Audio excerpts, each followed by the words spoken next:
Hello friends, एडुनामा में आपका स्वागत है। हम देखेंगे वस्तुनिष्ठ समान अध्ययन 5000 प्लस एडिटोरिया का बुक, जिसमें ऑलरेडी हमने पहले हिस्ट्री और ज्योग्राफी का लेक्चर कंप्लीट कर लिया है। आज हम स्टार्ट करेंगे पॉलिटी।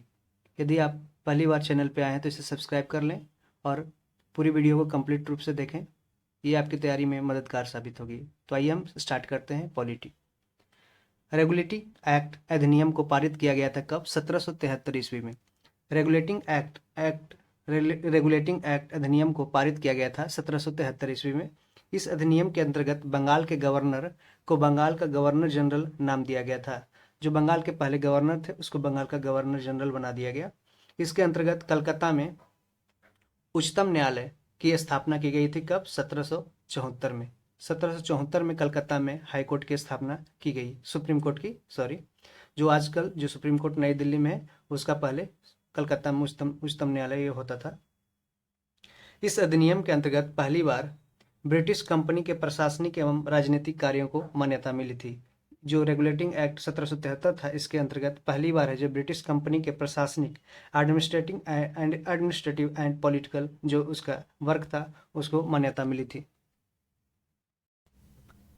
पिट्स इंडिया एक्ट अधिनियम को पारित कब किया गया था? 1784 में। 1784 में पिट्स इंडिया एक्ट अधिनियम को पारित किया गया था। इसके द्वारा बोर्ड ऑफ डायरेक्टर्स का गठन किया गया और इसके द्वारा बोर्ड ऑफ कंट्रोलर का गठन किया। तो बोर्ड ऑफ डायरेक्टर और कंट्रोलर, ठीक है, दो का गठन किया गया।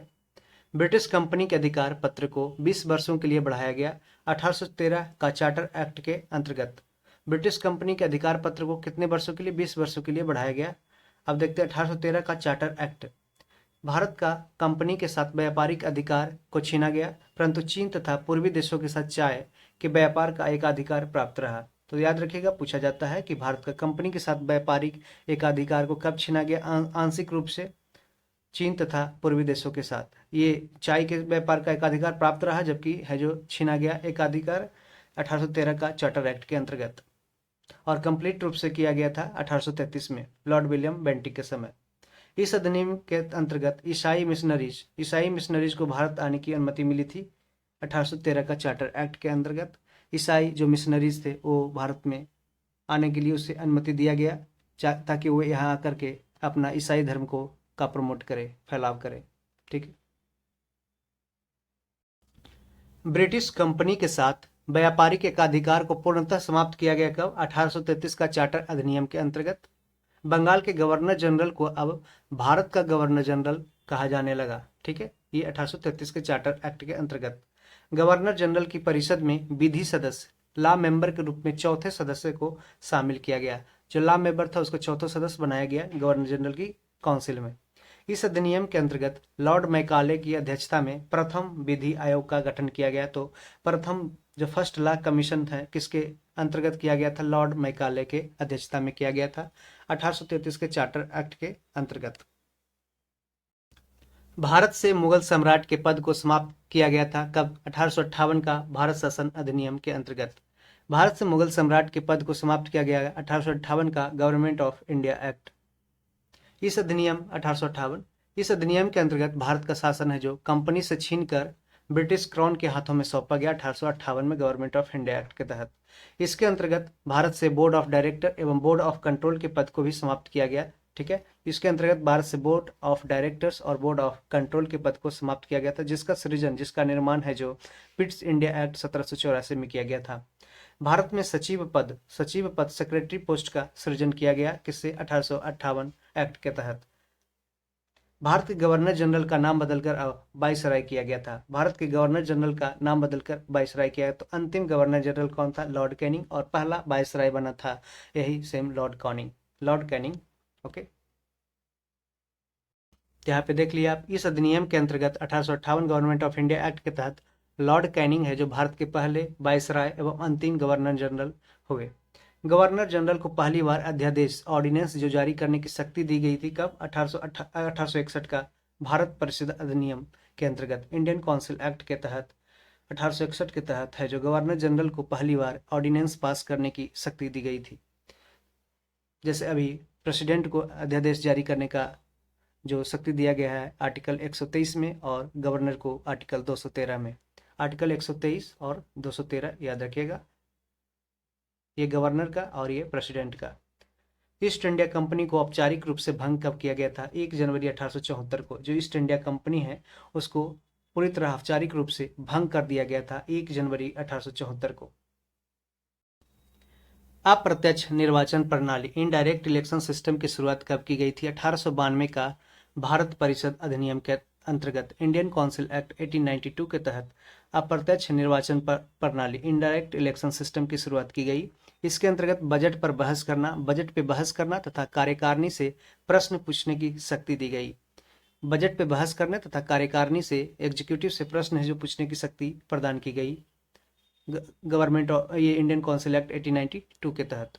मुस्लिम समुदाय के लिए अलग एक पृथक प्रतिनिधित्व सेपरेट इलेक्टोरेट का उपबंध किया गया था किसमें? 1909 का भारत परिषद अधिनियम के अंतर्गत इंडियन काउंसिल एक्ट 1909 के तहत मुस्लिम कम्युनिटी को एक सेपरेट इलेक्टोरेट का उपबंध किया गया। ठीक है, इस अधिनियम को मार्ले मिंटो सुधार अधिनियम भी बोलते हैं। मार्ले मिंटो सुधार अधिनियम 1909। लॉर्ड मिंटो को सांप्रदायिक निर्वाचन का जनक कहा जाता है।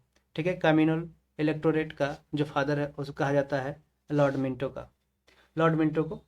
इस अधिनियम के अंतर्गत सत्येंद्र प्रसाद सिन्हा वायसराय की कार्यपालिका परिषद के पहले भारतीय सदस्य बने थे। इसी अधिनियम के अंतर्गत सत्येंद्र प्रसाद सिन्हा वायसराय की कार्यपालिका परिषद के पहले भारतीय सदस्य बने थे। याद रखिए, क्वेश्चन पूछा गया बीपीएससी के द्वारा कि सत्येंद्र प्रसाद सिन्हा उन्हें जो इंडियन काउंसिल एक्ट 1909 के तहत वायसराय की जो कार्यपालिका एग्जीक्यूटिव काउंसिल था उसके पहले इंडियन मेंबर बने थे सत्येंद्र प्रसाद सिन्हा, एसपी सिन्हा। ठीक है, याद रखिएगा। केंद्र में द्विसदनात्मक बाइकैमरल लेजिस्लेचर की स्थापना की गई थी कब? 1919 का भारत शासन अधिनियम के अंतर्गत गवर्नमेंट ऑफ इंडिया एक्ट 1919 के तहत है जो सेंटर में याद रखिएगा, सेंटर में जो बाइकैमरल लेजिस्लेचर लोकसभा और राज्यसभा में अपर हाउस और लोअर हाउस लेजिस्लेचर की स्थापना की गई थी। इस अधिनियम के अंतर्गत भारत में एक लोक सेवा आयोग पब्लिक सर्विस कमीशन का गठन का प्रावधान किया गया था। ठीक है, एक लोक सेवा आयोग का कब किया गया था? गवर्नमेंट ऑफ इंडिया एक्ट 1919 के तहत।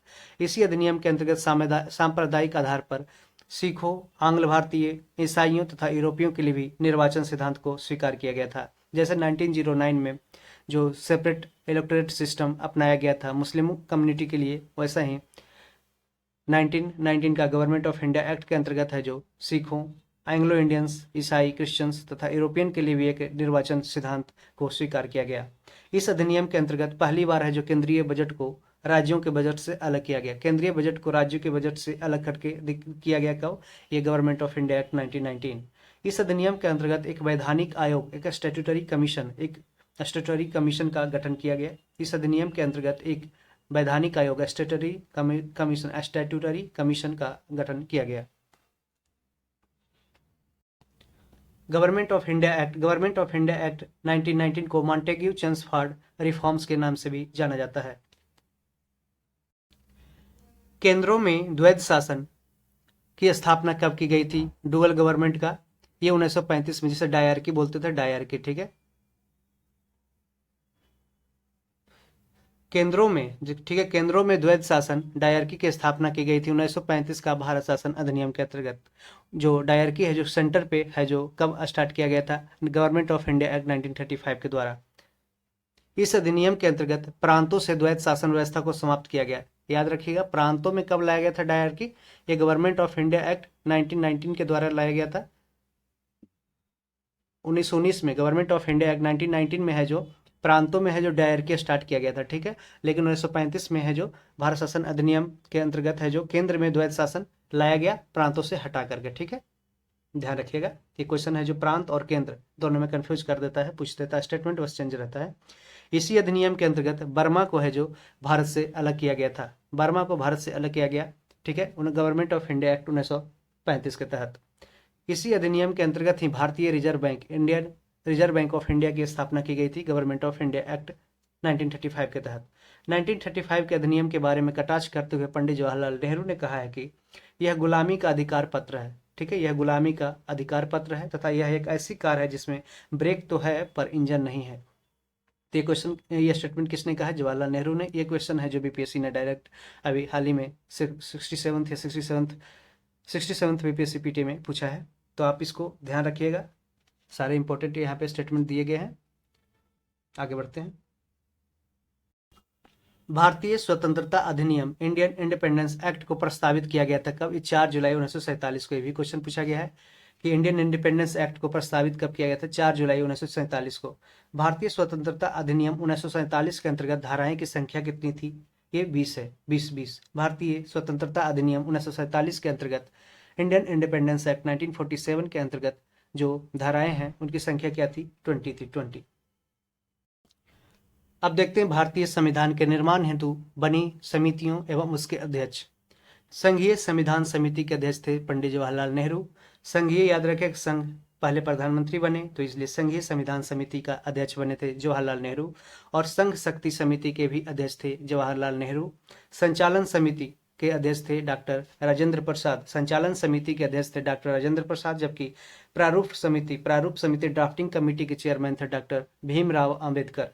प्रांतीय संविधान समिति के जो ये अध्यक्ष थे वो वल्लभ भाई पटेल थे। प्रोविंशियल जो संविधान समिति है उसका कॉन्स्टिट्यूशनल कमेटी प्रोविंशियल का ये वल्लभ भाई पटेल अध्यक्ष थे। तो याद रखिएगा, संघीय का जवाहरलाल नेहरू, संघ शक्ति संघ दोनों जवाहरलाल नेहरू।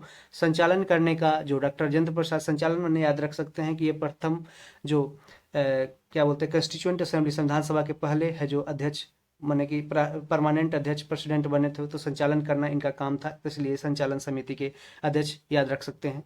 प्रारूप समिति आप जानते हैं कि कॉन्स्टिट्यूशन को ड्राफ्ट करने में डॉक्टर भीमराव अंबेडकर की एक अतुलनीय भूमिका है, तो इसे हम ड्राफ्टिंग कमेटी यानी प्रारूप समिति के अध्यक्ष डॉक्टर भीमराव अंबेडकर ऐसे याद कर सकते हैं। और प्रांतीय संविधान समिति वल्लभ भाई पटेल ने बहुत सारे रियासतों को है जो लगभग 562 रियासतों को है जो संविधान भारत में मिलाया था, एकजुट किया था, तो इसलिए प्रांतों को जोड़ा था, तो इसलिए प्रांतीय संविधान समिति के अध्यक्ष वल्लभ भाई पटेल को याद रख सकते हैं।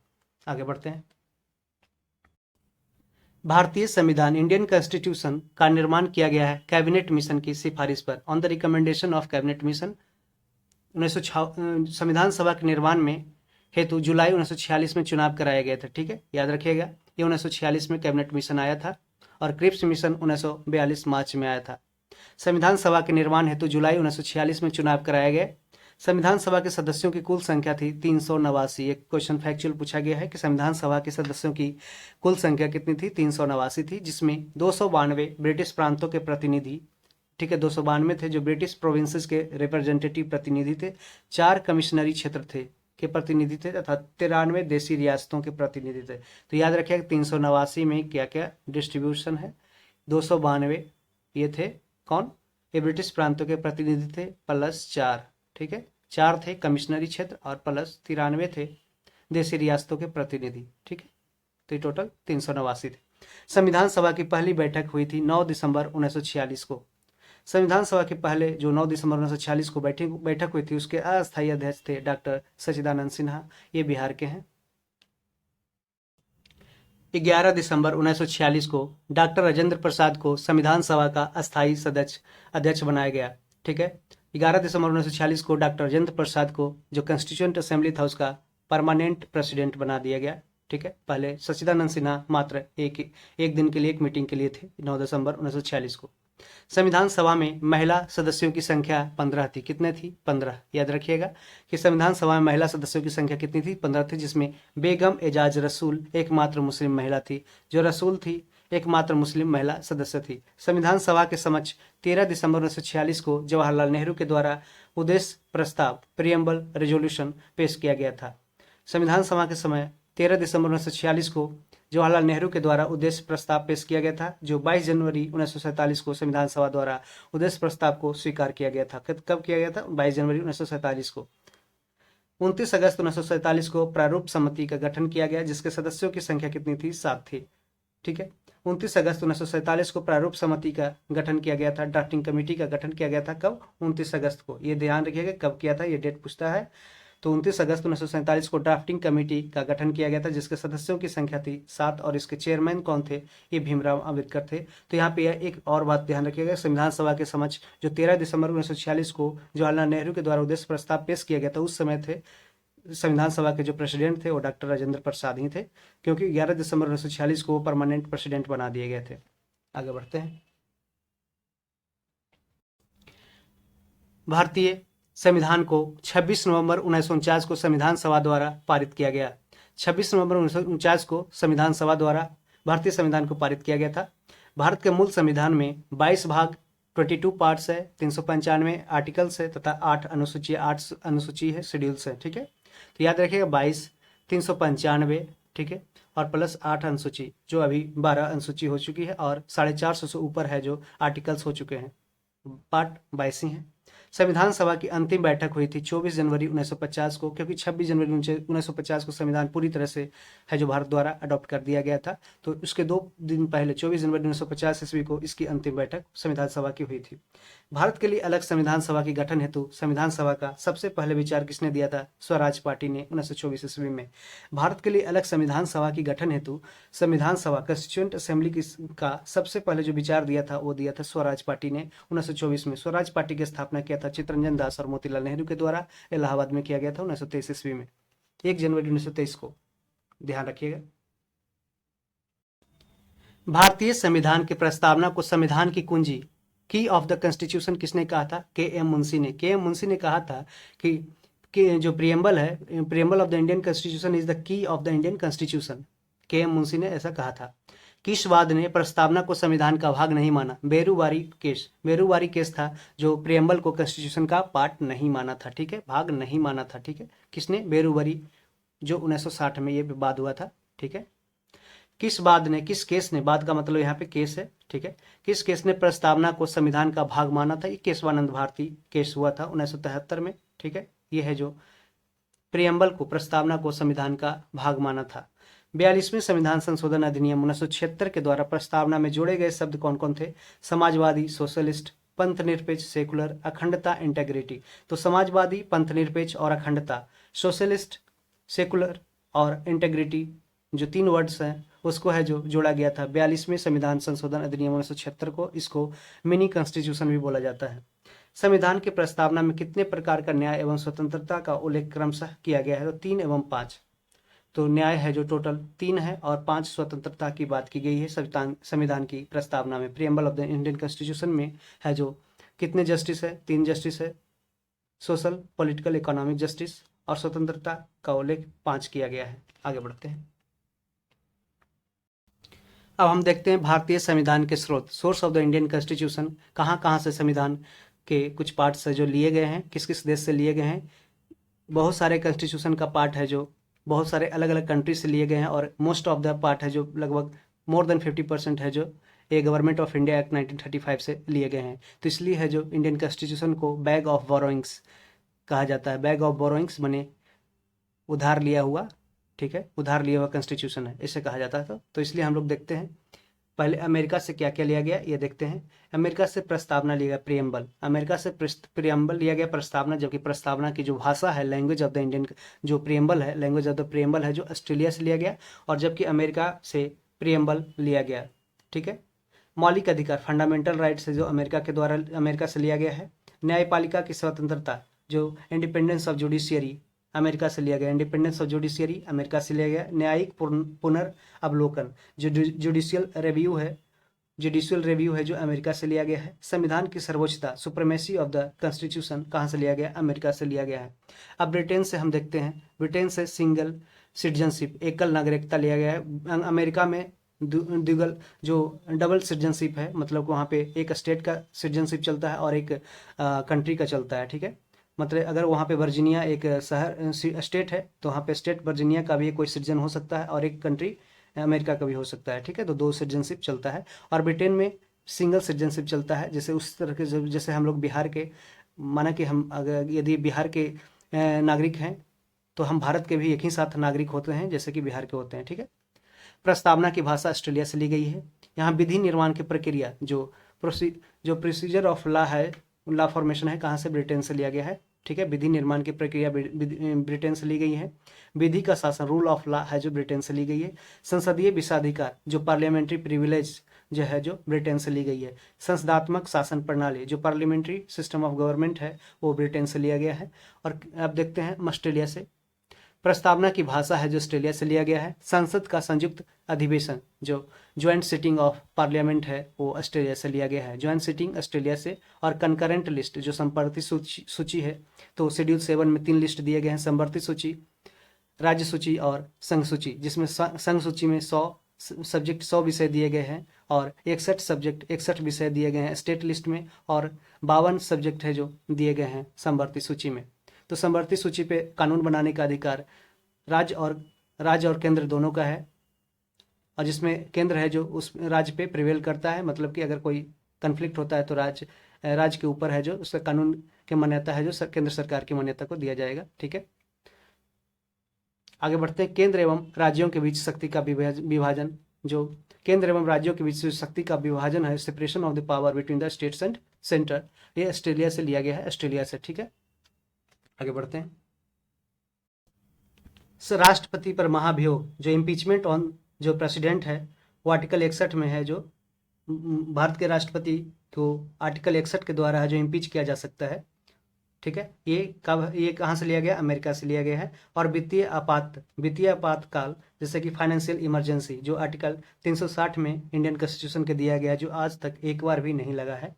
तो इस कारण से देखते हैं कि वित्तीय आपात कहाँ से? अमेरिका से। राष्ट्रपति पर महाभियोग है जो अमेरिका से लिया गया। संविधान की सर्वोच्चता, सुप्रीमेसी ऑफ द कॉन्स्टिट्यूशन है जो अमेरिका से। जुडिशियल रिव्यू, न्यायिक पुनर्वलोकन अमेरिका से। न्यायपालिका की स्वतंत्रता, ठीक है, ये सब सारे हैं जो मौलिक अधिकार, ये सारे लिए गए। सिंगल सिटीजनशिप है जो ब्रिटेन से लिए गए हैं। ठीक है, तो आप इसको एक बार देख लीजिएगा। ठीक है,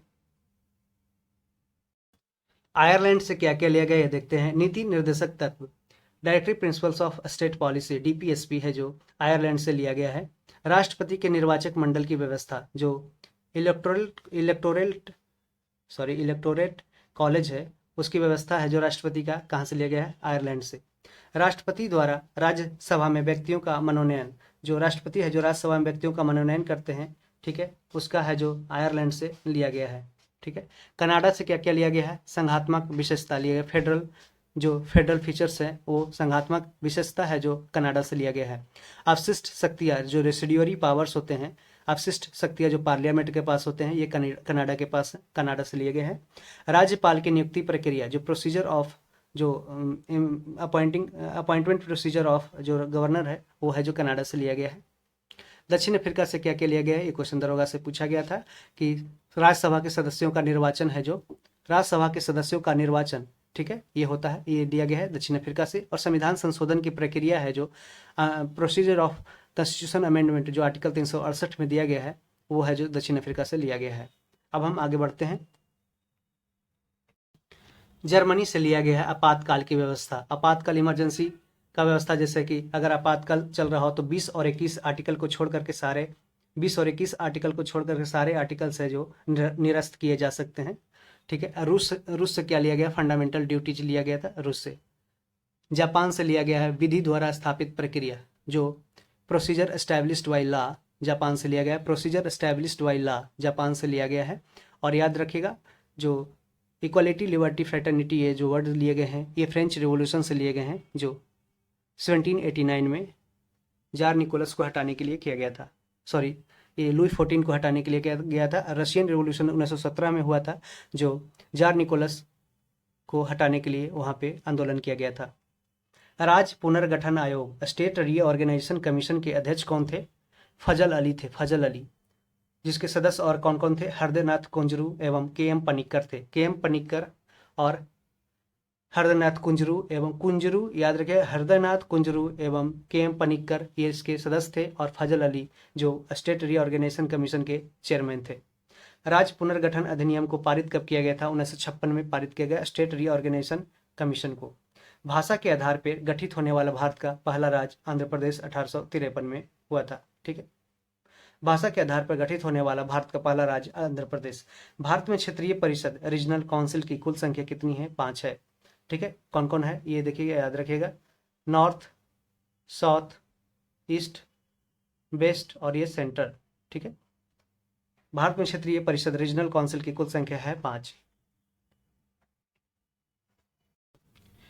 भारतीय राज्य व्यवस्था के विभिन्न पदाधिकारियों को प्राप्त होने वाले वेतन एवं पेंशन का उल्लेख किया गया द्वितीय अनुसूची में। सेकंड शेड्यूल में है जो भारतीय राज्य व्यवस्था के विभिन्न पदाधिकारियों को प्राप्त होने वाले सैलरी एंड पेंशन का उल्लेख किया गया है सेकंड शेड्यूल में।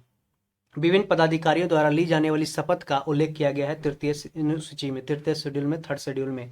तो आप इसको बार बार इसमें जो एग्जाम ये पूछे जाते हैं तो इसमें कंफ्यूज करने के लिए उल्टा दे दिया जाता है, तो आप इसको आज क्लियर कर लीजिए। ठीक है। पहले है जो किसी को भी यदि उसको पहले वेतन एवं वेतन दिया जाता है, ठीक है, कि वेतन इतना आपको मिलेगा, तब उसके बाद ही शपथ दिया जाता है। तो ठीक है, तो पहले वेतन दिया जाएगा तो सेकंड, और उसके बाद शपथ दिया जाता है। ठीक है। शपथ लिया जाता है कब? जब वेतन के अनाउंसमेंट हो जाता है कि माने क्या, यदि हम गवर्नमेंट जॉब में किसी में जा रहे हैं तो उसको हमको पहले पता है कि उसका वेतन क्या होने वाला है, उसका सैलरी पेंशन सब पता है। ठीक है। तो उसके बाद ही हमको है जो वो शपथ लेवाएगा, शपथ है जो हमको वहाँ पे लाएगा। तो ये पहले वेतन, उसके बाद शपथ। तो याद रखिए सेकंड शेड्यूल, थर्ड शेड्यूल। विभिन्न राज्यों एवं संघीय क्षेत्रों की राज्यसभा में प्रतिनिधित्व का उल्लेख किया गया है चौथी अनुसूची में। जो फोर्थ शेड्यूल है उसमें विभिन्न राज्यों एवं संघीय क्षेत्रों की राज्यसभा में जो रिप्रेजेंटेटिव है, seats, number of the seats है राज्यसभा में स्टेट और यूनियन टेरिटरी को अलोकेट किया गया है, वो फोर्थ शेड्यूल में दिया गया है। अनुसूचित जाति एससी एवं अनुसूचित जनजाति क्षेत्रों के प्रशासन और नियंत्रण का उल्लेख किया गया कि इसमें पांचवी अनुसूची में। तो याद रखिएगा जो शेड्यूल कास्ट और शेड्यूल ट्राइब जो जिसका क्षेत्र है उसके प्रशासन, एडमिनिस्ट्रेशन एंड कंट्रोल का उल्लेख किया गया कि इसमें पांचवी अनुसूची में। तो याद एक ट्रिक याद कीजिएगा, फिफ्थ देखिए, फिफ्थ है।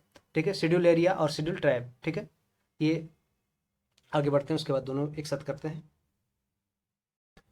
अब देखिए अनुसूचित जाति शेड्यूल कास्ट एवं अनुसूचित जनजाति क्षेत्रों के जो प्रशासन और नियंत्रण का उल्लेख किया गया है वो पांचवी अनुसूचित में शेड्यूल फिफ्थ शेड्यूल में किया गया है।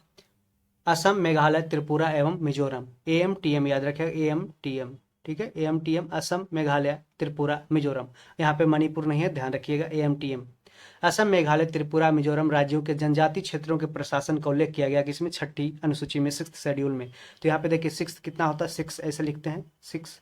ठीक है, तो यहाँ पे एस है, एस से इसको टी से जोड़ देगा, ST। तो शेड्यूल जनजाति क्षेत्र, शेड्यूल ट्राइब। ठीक है, शेड्यूल ट्राइब जो क्षेत्रों में है जो सिक्स। ठीक है, छठा अनुसूची है शेड्यूल ट्राइब 6 में। तो शेड्यूल ट्राइब क्षेत्रों में है जो असम, मेघालय, त्रिपुरा एवं मिजोरम, जबकि SC और ST दोनों जो क्षेत्रों में है प्रशासन के लिए वो पांचवी अनुसूची में है। ठीक है, याद रखिएगा।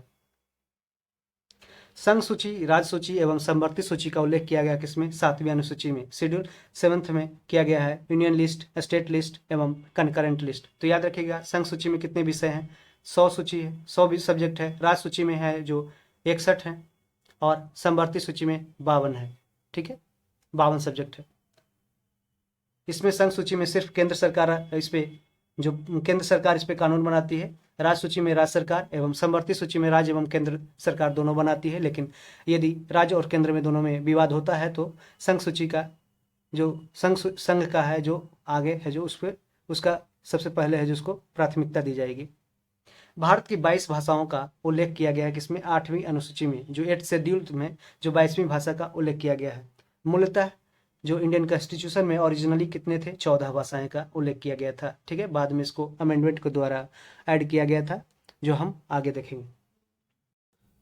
राज्य द्वारा संपत्ति के अधिग्रहण की विधियों का उल्लेख किया गया था 9वीं शेड्यूल में। 9वीं शेड्यूल में जो राज्य द्वारा संपत्ति प्रॉपर्टी के अधिग्रहण की विधियों का उल्लेख किया गया था। ठीक है, 9th शेड्यूल में। दल बदल से संबंधित प्रावधानों का उल्लेख किया गया है किसमें? 10वीं अनुसूची में। 10th शेड्यूल में है जो एंटी डिफेक्शन लॉ से संबंधित प्रावधान का उल्लेख किया गया है। ये कब आया था? ये 52nd amendment 52nd constitution amendment act 1985 में आया था। ठीक है, एंटी डिफेक्शन लॉ। ठीक है, पंचायती राज संस्थानों के कार्य करने हेतु 29 सब्जेक्ट प्रदान किए गए हैं किसमें? 11वीं अनुसूची में, अनुच्छेद 243G। ये क्वेश्चन पूछा गया है कि पंचायती राज संस्थानों में जो सब्जेक्ट है 29 विषय उसमें किसमें प्रदान किए गए? 243G में। तो जी ठीक है, 243G में याद रखिएगा 29 सब्जेक्ट दिया गया है 11 शेड्यूल में। शहरी क्षेत्रों की स्थानीय स्वशासन संस्थानों को कार्य करने हेतु 18 विषय प्रदान किए गए हैं 12वीं अनुसूची में, अनुच्छेद 243W डब्ल्यू इसमें याद रखिएगा, डब्ल्यू है जो शहरी क्षेत्र और जी है जो पंचायती राज में जो दिया गया है। और टोटल पंचायती राज संस्थान में कितने सब्जेक्ट प्रदान किए गए हैं, 29 विषय, और 18 विषय है जो शहरी क्षेत्रों को दिए गए हैं। अब देखते हैं भारत के विभिन्न पदाधिकारियों के शपथ एवं त्याग पत्र। राष्ट्रपति पद है जो मुख्य न्यायाधीश को इसका शपथ दिलाता है। मुख्य न्यायाधीश chief justice of Indian high court, Indian supreme court, ठीक है, जो राष्ट्रपति को ये शपथ दिलाते हैं। और त्याग पत्र है जो राष्ट्रपति उपराष्ट्रपति को देते हैं। उपराष्ट्रपति को शपथ दिलाते हैं राष्ट्रपति, और ये उपराष्ट्रपति अपना त्याग पत्र है जो राष्ट्रपति को ही देते हैं। प्रधानमंत्री है जो जिसका शपथ है जो राष्ट्रपति के द्वारा दिलाया जाता है, और ये प्रधानमंत्री है जो अपना त्याग पत्र भी राष्ट्रपति को ही देते हैं। मुख्य न्यायाधीश, इनकी शपथ है जो राष्ट्रपति के द्वारा, देखिए याद रखिएगा, राष्ट्रपति का शपथ है जो मुख्य न्यायाधीश, और मुख्य न्यायाधीश का शपथ है जो राष्ट्रपति कराता है, ठीक।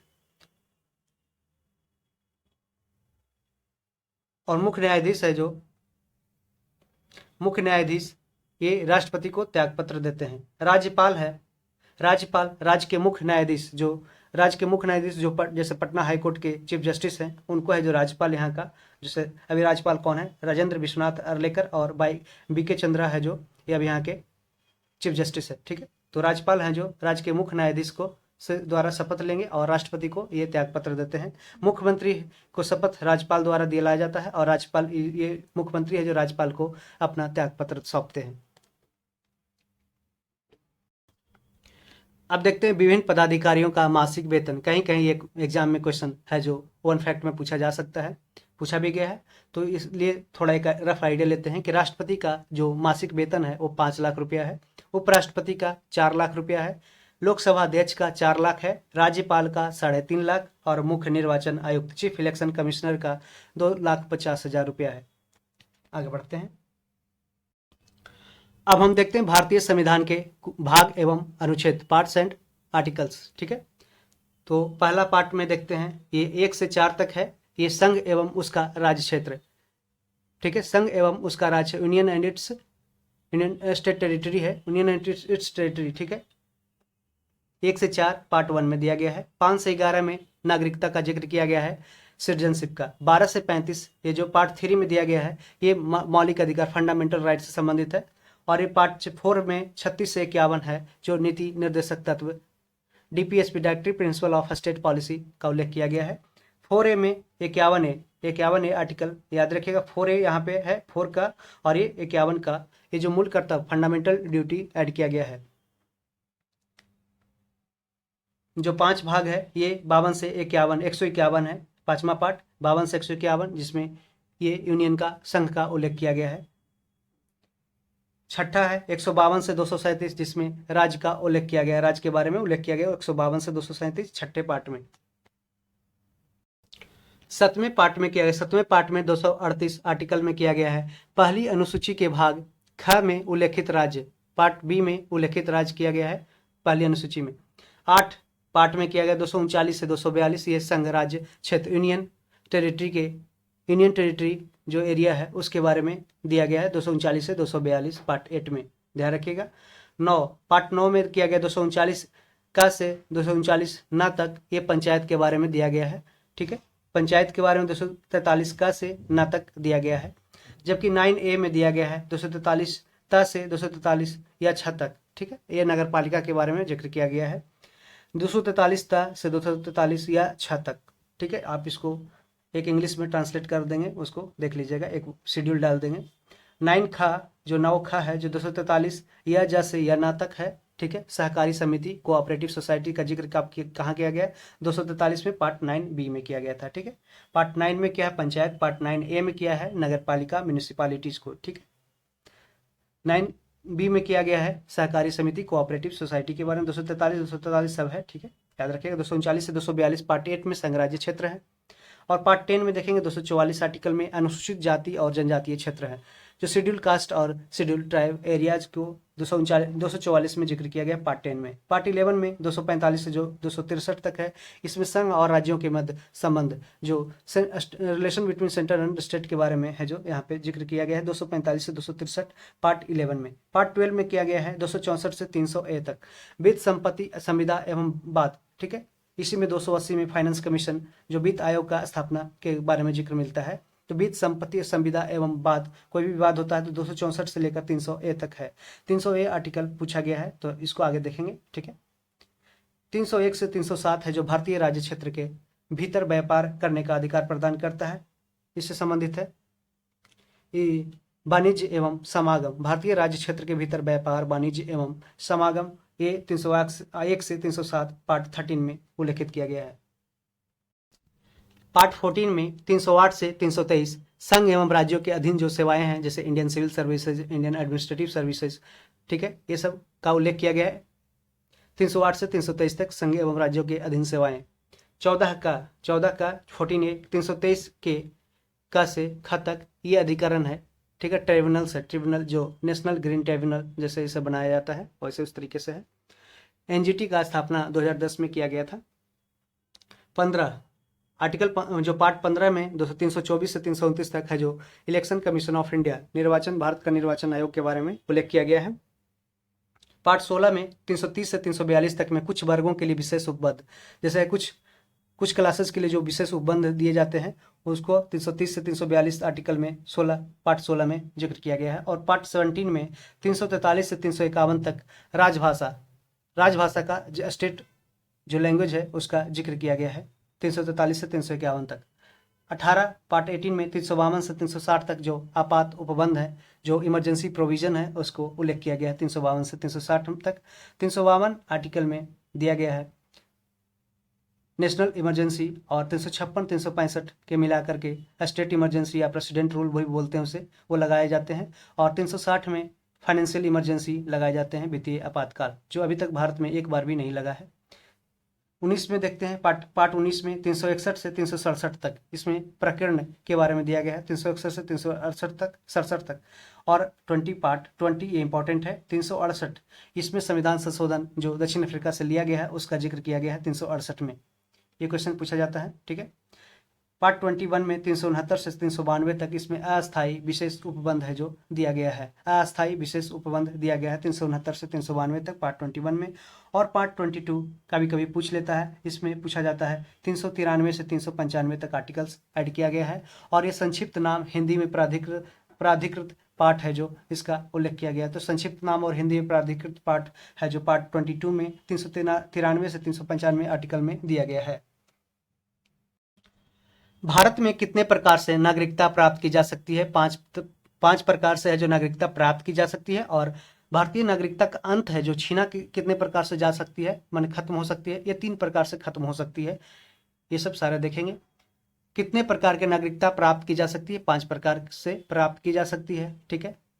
जैसे बेस्ड ऑन बर्थ, जन्म के आधार पे, जो क्या बोलते हैं, रजिस्ट्रेशन के आधार पे, ठीक है, डिसेंट के आधार पे, ठीक है। और ये सब के आगे कोई अगर सेंट्रल गवर्नमेंट कोई टेरिटरी एक्वायर करती है, कोई देश से जीतती है, तो उसमें जितने वहाँ के जो कंट्रीमैन है उसको है जो सारे को नागरिकता, भारतीय नागरिकता प्रदान की जाती है। और नागरिकता का अंत कैसे, कितने प्रकार से हो सकता है? 3 प्रकार से। यदि आप है जो किसी दूसरे देश का है जो नागरिकता ग्रहण कर लिया हो, या तो आप अगर इंडिया में आए हो और आपको नागरिकता प्राप्त हुई, लेकिन आप है जो हीनियस क्राइम में इन्वॉल्व हुए हैं, जहाँ पे 6 से 7 साल से ज़्यादा आपको सज़ा मिली है, तो आपको है जो आपकी नागरिकता को खत्म कर दिया जा सकता है। यदि आपने अपने देश के जो अखंडता, यूनिटी एंड इंटीग्रिटी के खिलाफ कुछ ऐसा, सोवरेनिटी के खिलाफ कुछ ऐसा बोला है जो भारत के अखंडता को खतरा पहुंचा सकता है, तो ऐसा आप है जो आपकी नागरिकता को समाप्त किया जा सकता है। भारतीय नागरिकता अधिनियम, इंडियन सिटीजनशिप एक्ट को पारित किया गया था 1955 में। 1955 में है जो भारतीय नागरिकता अधिनियम को पारित किया गया था।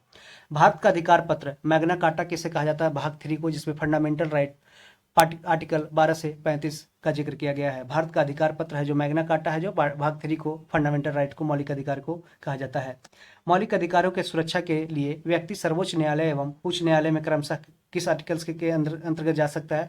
तो अनुच्छेद 32 और अनुच्छेद 226 के अंतर्गत है जो कोई भी व्यक्ति का अगर मौलिक अधिकार का कुछ भी हनन होता है तो व्यक्ति सर्वोच्च न्यायालय, सुप्रीम कोर्ट में आर्टिकल 32 के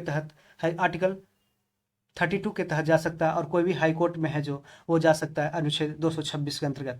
संपत्ति के अधिकार को मौलिक अधिकार से कब हटाया गया था? ये 44वां 44th कॉन्स्टिट्यूशन अमेंडमेंट एक्ट 1978 के द्वारा है जो संपत्ति के अधिकार, आर्टिकल ठीक है। संपत्ति के अधिकार, राइट टू प्रॉपर्टी को, इसको मौलिक अधिकार से हटा करके अभी एक आर्टिकल 300 ए, ठीक है, याद रखिएगा, आर्टिकल 300 ए एक लीगल राइट्स, एक विधिक अधिकार के रूप में इसे अभी सम्मिलित पहचान दिया गया है। ठीक है, ये एक मौलिक अधिकार अब नहीं रहा। ये पहले आर्टिकल 31A और 19F में, पहले 31 आर्टिकल ए और 19F, पहले 91F और 31A में ये सम्मिलित था आर्टिकल राइट टू प्रॉपर्टी, लेकिन अब इसे 300A में एक विधिक अधिकार, लीगल राइट्स के रूप में पहचान दी गई है।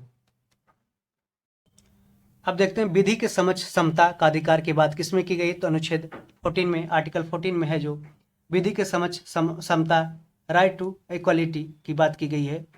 जाति, धर्म, नस्ल, लिंग, जन्म स्थान के आधार पर भेदभाव को निषेध का वर्णन किया गया है अनुच्छेद 15 में। अनुच्छेद 15 में आर्टिकल 15 में है जो provision on discrimination on the basis of caste, religion, race, sex and birth place. ठीक है, इनमें से किसी भी तरह का एक भी इसमें से अगर शामिल होता है तो उसको है जो ये आर्टिकल 15 के अंदर जो फंडामेंटल राइट्स के अंतर्गत इसे आपके मौलिक अधिकार को वायलेशन जो हनन माना जाएगा। और आप है जो आर्टिकल 32 के तहत है जो सुप्रीम कोर्ट या आर्टिकल 32 के तहत सुप्रीम कोर्ट और आर्टिकल 226 के तहत हाई कोर्ट आप जा सकते हैं अपना फंडामेंटल राइट को बहाल करने के लिए। ठीक है, तो लोक नियोजन के विषय में, पब्लिक एम्प्लॉयमेंट के विषय में अवसर की समता की बात की गई है, तो अनुच्छेद 16 में की गई थी, 16 में की गई है, किया गया है लोक नियोजन के विषय में अवसर की समता, माने कि right to equal opportunities in public employment. ठीक है, right to equal opportunities in public employment under article 16 provided. Okay, अस्पृश्यता के अंत, अनटचेबिलिटी, एब्लिशमेंट ऑफ अनटचेबिलिटी का उल्लेख किया गया है अनुच्छेद 17 में। अनुच्छेद 17 में अस्पृश्यता के अंत का उल्लेख किया गया है। और अनुच्छेद 18 में, अनुच्छेद 18 में उपाधियों के अंत, ठीक है, जैसे राय बहादुरी, राय चौधरी, ये सब है जो उपाधियों का अंत किया गया था ये आर्टिकल 18 में। ठीक है, स्वतंत्रता के अधिकार का उल्लेख किया गया अनुच्छेद 19 में। अनुच्छेद 19 में किया गया था राइट टू फ्रीडम का उल्लेख। ठीक है, अपराधियों के दोष सिद्धि के संबंध में संरक्षण का उल्लेख किया गया है अनुच्छेद 20 में। अनुच्छेद 20 में अपराधों के दोष सिद्धि के संबंध में संरक्षण का उल्लेख किया गया अनुच्छेद 20 में। ये क्वेश्चन इंपॉर्टेंट है, ये देखिएगा, यहाँ पे थोड़ा कंफ्यूज होते हैं लोग। तो ये अपराधों के जो दोष सिद्धि के संबंध में जो संरक्षण का उल्लेख किया गया अनुच्छेद 20 में किया गया है।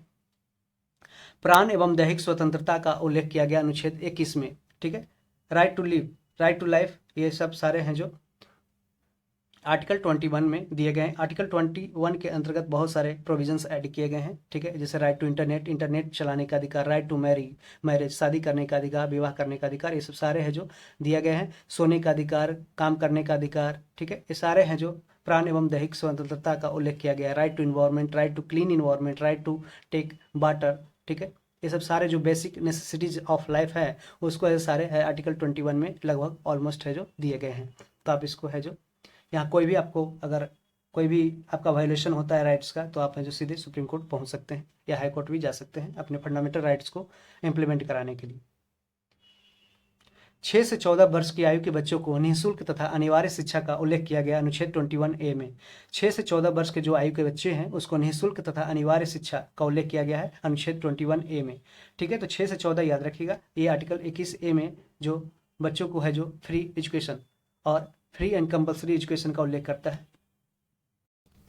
कुछ दशाओं में गिरफ्तारी और निरोध में संरक्षण का उल्लेख किया गया आर्टिकल 22 में। आर्टिकल 22 में जैसे कोई भी क्रिमिनल है जो जैसे वोटिंग के पहले है जो कुछ क्रिमिनल्स को जिसका नाम है जो रिकॉर्ड में दर्ज होता है उसको पहले है जो वोटिंग होने से पहले उसको है जो थाने में बुला लिया जाता है। ठीक है, अपने हथियारों के साथ। ठीक है, तो कुछ दशाओं में गिरफ्तारी और निरोध में संरक्षण का उल्लेख किया जाता है आर्टिकल 22 में। ठीक है, मानव के साथ दुर्व्यवहार एवं बलात् श्रम का प्रतिषेध का उल्लेख किया गया है आर्टिकल 23 में।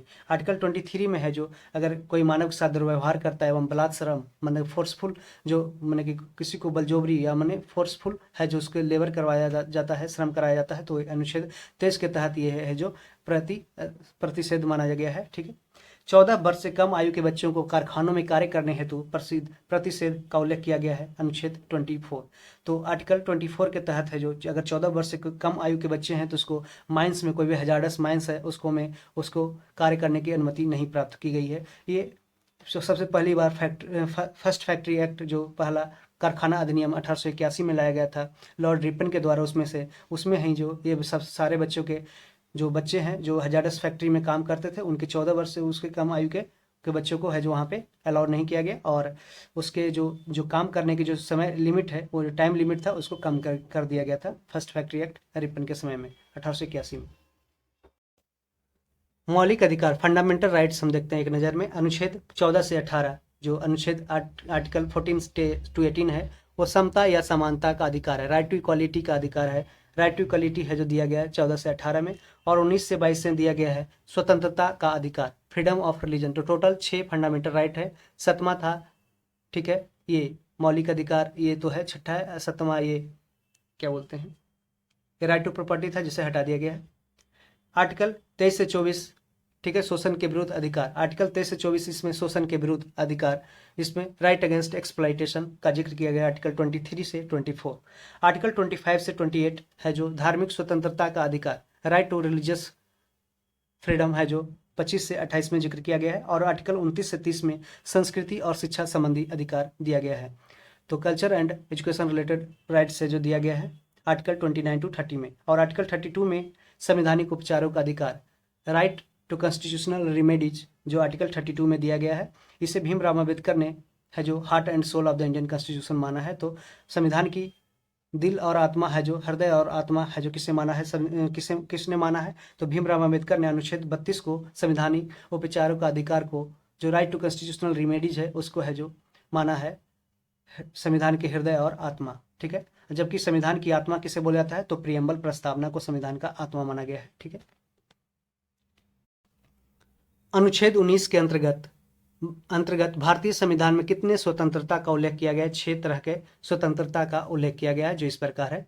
देखते हैं कि प्रेस की स्वतंत्रता का उल्लेख भी किया गया अनुच्छेद आर्टिकल 19A में। आर्टिकल 19A में right to freedom of press, freedom of speech and press, ये सब सारे हैं जो दिए गए हैं आर्टिकल 19 में। और आर्टिकल 19A में प्रेस की स्वतंत्रता का उल्लेख किया गया है। आप देखते हैं स्वतंत्रता का अधिकार जो आर्टिकल 19 में दिया गया है वो देखते हैं बारी बारी से। आर्टिकल 19A में जो बोलने की स्वतंत्रता, राइट टू स्पीच है जो आर्टिकल 19A में दिया गया है। 19B में दिया गया है शांतिपूर्ण सभा करने की स्वतंत्रता। अगर यदि आपको बोलने की आज़ादी मिल गई तो आप शांतिपूर्ण कोई भी सभा कर सकते हैं, ठीक है। तो इस तरीके से याद रखिएगा। और 19C में दिया गया है संघ बनाने की शक्ति। यदि आपने बोलने की शक्ति आपको प्रदान की गई, शांतिपूर्ण सभा अगर यदि आपने बना लिया, ठीक है, तो आप है जो एक संघ बना सकते हैं, ठीक है। वो संघ का नाम कुछ भी दे सकते हैं, ठीक है। 19D के तहत है जो आवागमन की स्वतंत्रता। यदि आपने संघ बना लिया तो लोग बहुत सारे देशों से मेंबर आने जाने का, आज आने बहुत सारे स्टेट के बहुत सारे पार्ट से आकर आपके संघ में शामिल हो सकते हैं। तो मतलब 19D है जो आवागमन की स्वतंत्रता भी उल्लेखित किया है। 19A में निवास करने एवं बसने की स्वतंत्रता। तो यदि लोग एक दूसरे जगह से आते हैं आपके संघ में मेंबर बनने के लिए, तो वहाँ पे आप निवास भी कर सकता है, वहाँ पे बसने का भी उसको अधिकार प्राप्त किया गया है। 19G में यदि वो वहाँ पे पहुँच गया, बस गया, रहने लगा, निवास करने लगा, तो उसको व्यापार करने एवं रहने के लिए, उसको व्यापार कर जीविका चलाने के लिए, मतलब अपना पेट भरने के लिए उसको कुछ जीविका भी चला सकता है, ठीक है, व्यापार भी कर सकता है, ठीक है। तो याद रखिएगा ABCDEFEG, ठीक है। एफ है जो एफ था 19F में, ये फंडामेंटल राइट टू प्रॉपर्टी, संपत्ति का अधिकार इसमें दिया गया था जिक्र, जो अभी हटा करके आर्टिकल 300A में एक विधिक अधिकार, लीगल राइट्स के रूप में दिया गया है, ठीक है। एक बस एक कॉन्स्टिट्यूशनल राइट है, संवैधानिक अधिकार है जो आर्टिकल 300A में दिया गया है, ठीक। अल्पसंख्यक वर्गों के हितों का संरक्षण है जो किसमें उल्लेखित किया गया है, अनुच्छेद 29 में। जो अल्पसंख्यक वर्गों के हितों का संरक्षण है जिसका उल्लेख आर्टिकल 29 में किया गया है। और अल्पसंख्यक वर्गों के शिक्षा संस्थानों की स्थापना का उल्लेख किया गया अनुच्छेद 30 में। तो याद रखिएगा अल्पसंख्यक माइनॉरिटीज 2 तरह के होते हैं, याद रखिएगा, रिलीजियस माइनॉरिटीज और एजुकेशनल माइनॉरिटी, सॉरी, रिलीजियस और लिंग्विस्टिक, रिलीजियस और भाषाई आधार पे और धार्मिक आधार पे 2 तरह के है जो अल्पसंख्यक माने गए हैं भारत में, और इनका जिक्र किया गया है, ठीक है। अल्पसंख्यक वर्गों के हितों का संरक्षण है जो उल्लेख किया गया अनुच्छेद 29 में, आर्टिकल 29 में। जो अल्पसंख्यक वर्ग हैं उसके शिक्षा संस्थानों की स्थापना का उल्लेख किया गया अनुच्छेद 30 में। तो अनुच्छेद 30 में है जो लोग जो रिलीजियस माइनॉरिटी है या लिंग्विस्टिक माइनॉरिटी है वो अपना शिक्षा संस्थान आर्टिकल 30 के तहत है जो खोल सकते हैं। भीमराव अंबेडकर ने किस अनुच्छेद को संविधान की आत्मा एवं हृदय एवं आत्मा कहा है, article 32, right to constitutional remedies, ठीक है। अनुच्छेद 32 के अंतर्गत कितने प्रकार के रीट है जो जारी किए जाते हैं? 5 प्रकार के रीट जारी किए जाते हैं, जैसे कि राइट टू, ये जैसे है कि क्या बोलते हैं, हर्बस मांडूबस हो गए, हेबियस कार्पस हो गया, ठीक है, सर्टियोररी हो गया, ये सब सारे हैं जो उसको हम उल्लेखित देख सकते हैं आगे वीडियो में। ठीक है, आगे बढ़ते हैं। राज्यों की परिभाषा का उल्लेख किया गया किसमें? अनुच्छेद 36 में है जो डिफिनीशन ऑफ अ स्टेट, राज्यों की परिभाषा का उल्लेख किया गया आर्टिकल 36 में। किस अनुच्छेद में यह उल्लेखित है कि राज्य के नीति निर्देशक तत्व को न्यायालय द्वारा लागू नहीं किया जा सकता? अनुच्छेद 37 में, आर्टिकल 37 में ऐसा उल्लेखित किया गया है कि राज्य के नीति निर्देशक तत्व को न्यायालय द्वारा लागू नहीं किया जा सकता, मतलब कि ये कोर्ट में इन्फोर्सिएबल नहीं है, डीपीएसपी। ओके, ये आर्टिकल 37 में दिया गया है। राज्य लोक कल्याण का उल्लेख किया गया है आर्टिकल 38 में, माने स्टेट पब्लिक वेलफेयर का उल्लेख किया गया है अनुच्छेद 38 में, 38 में। सामान्य कार्य के लिए समान वेतन, equal wage for equal work, ठीक है, का उल्लेख किया गया है अनुच्छेद 39A में, 39A में, 39A में किया गया है equal wage for equal work. ग्राम पंचायतों के संगठन का उल्लेख किया गया अनुच्छेद 40 में, अनुच्छेद 40 में ग्राम पंचायतों के संगठन का उल्लेख किया गया है। यह डीपीएसपी में है और ये गांधी जी के विचारधारा पे उल्लेखित है। कुछ दशाओं में काम शिक्षा पाने का अधिकार का उल्लेख किया गया है किसमें? अनुच्छेद 41 में। कुछ दशाओं में माने कि कुछ ऐसा इमरजेंसी काम है, माने कुछ दशाओं में काम शिक्षा पाने का अधिकार का उल्लेख किया गया है अनुच्छेद 41 में। ठीक है, प्रसूति सहायता एवं काम के न्याय संगत और मानव उचित दशाओं का उल्लेख किया गया आर्टिकल 42 में, माने मैटरनिटी जो रिलीफ है, जो मैटरनिटी रिलीफ प्रसूति सहायता जो दिया जाता है वो आर्टिकल 42 में दिया जाता है। और एवं काम की जो न्याय संगत और मानव उचित दशाओं का उल्लेख किया गया, अगर काम आप कर रहे हैं तो वहाँ पे हर एक प्रकार की सुविधा है कि नहीं, माना कि जो बेसिक फैसिलिटीज है, लाइक कि वहाँ पे लैट्रिन की व्यवस्था है कि नहीं, बाथरूम की व्यवस्था है कि नहीं, और आपको खाने पीने की व्यवस्था है कि नहीं। और अब जो महिलाओं के लिए है कि यदि 50 से वहाँ पे ज़्यादा महिला काम करते तो वहाँ पे क्रेच का व्यवस्था किया गया, यदि वो क्रेच में अपने बच्चों को वो रख सकते हैं और अपने आके दिन भर में 3 से 4 बार है जो आकर के उससे मिल भी सकते हैं। ठीक है, तो ऐसा व्यवस्था वहाँ पे है या नहीं, कोई भी फैक्ट्री में होता है या नहीं, ऐसा अनुच्छेद 42 में ऐसा दिया गया है। कुटीर उद्योग कॉटेज इंडस्ट्री को प्रोत्साहन एवं कर्मकारों के लिए निर्वाचन मजदूरी का उल्लेख किया गया अनुच्छेद 43 में।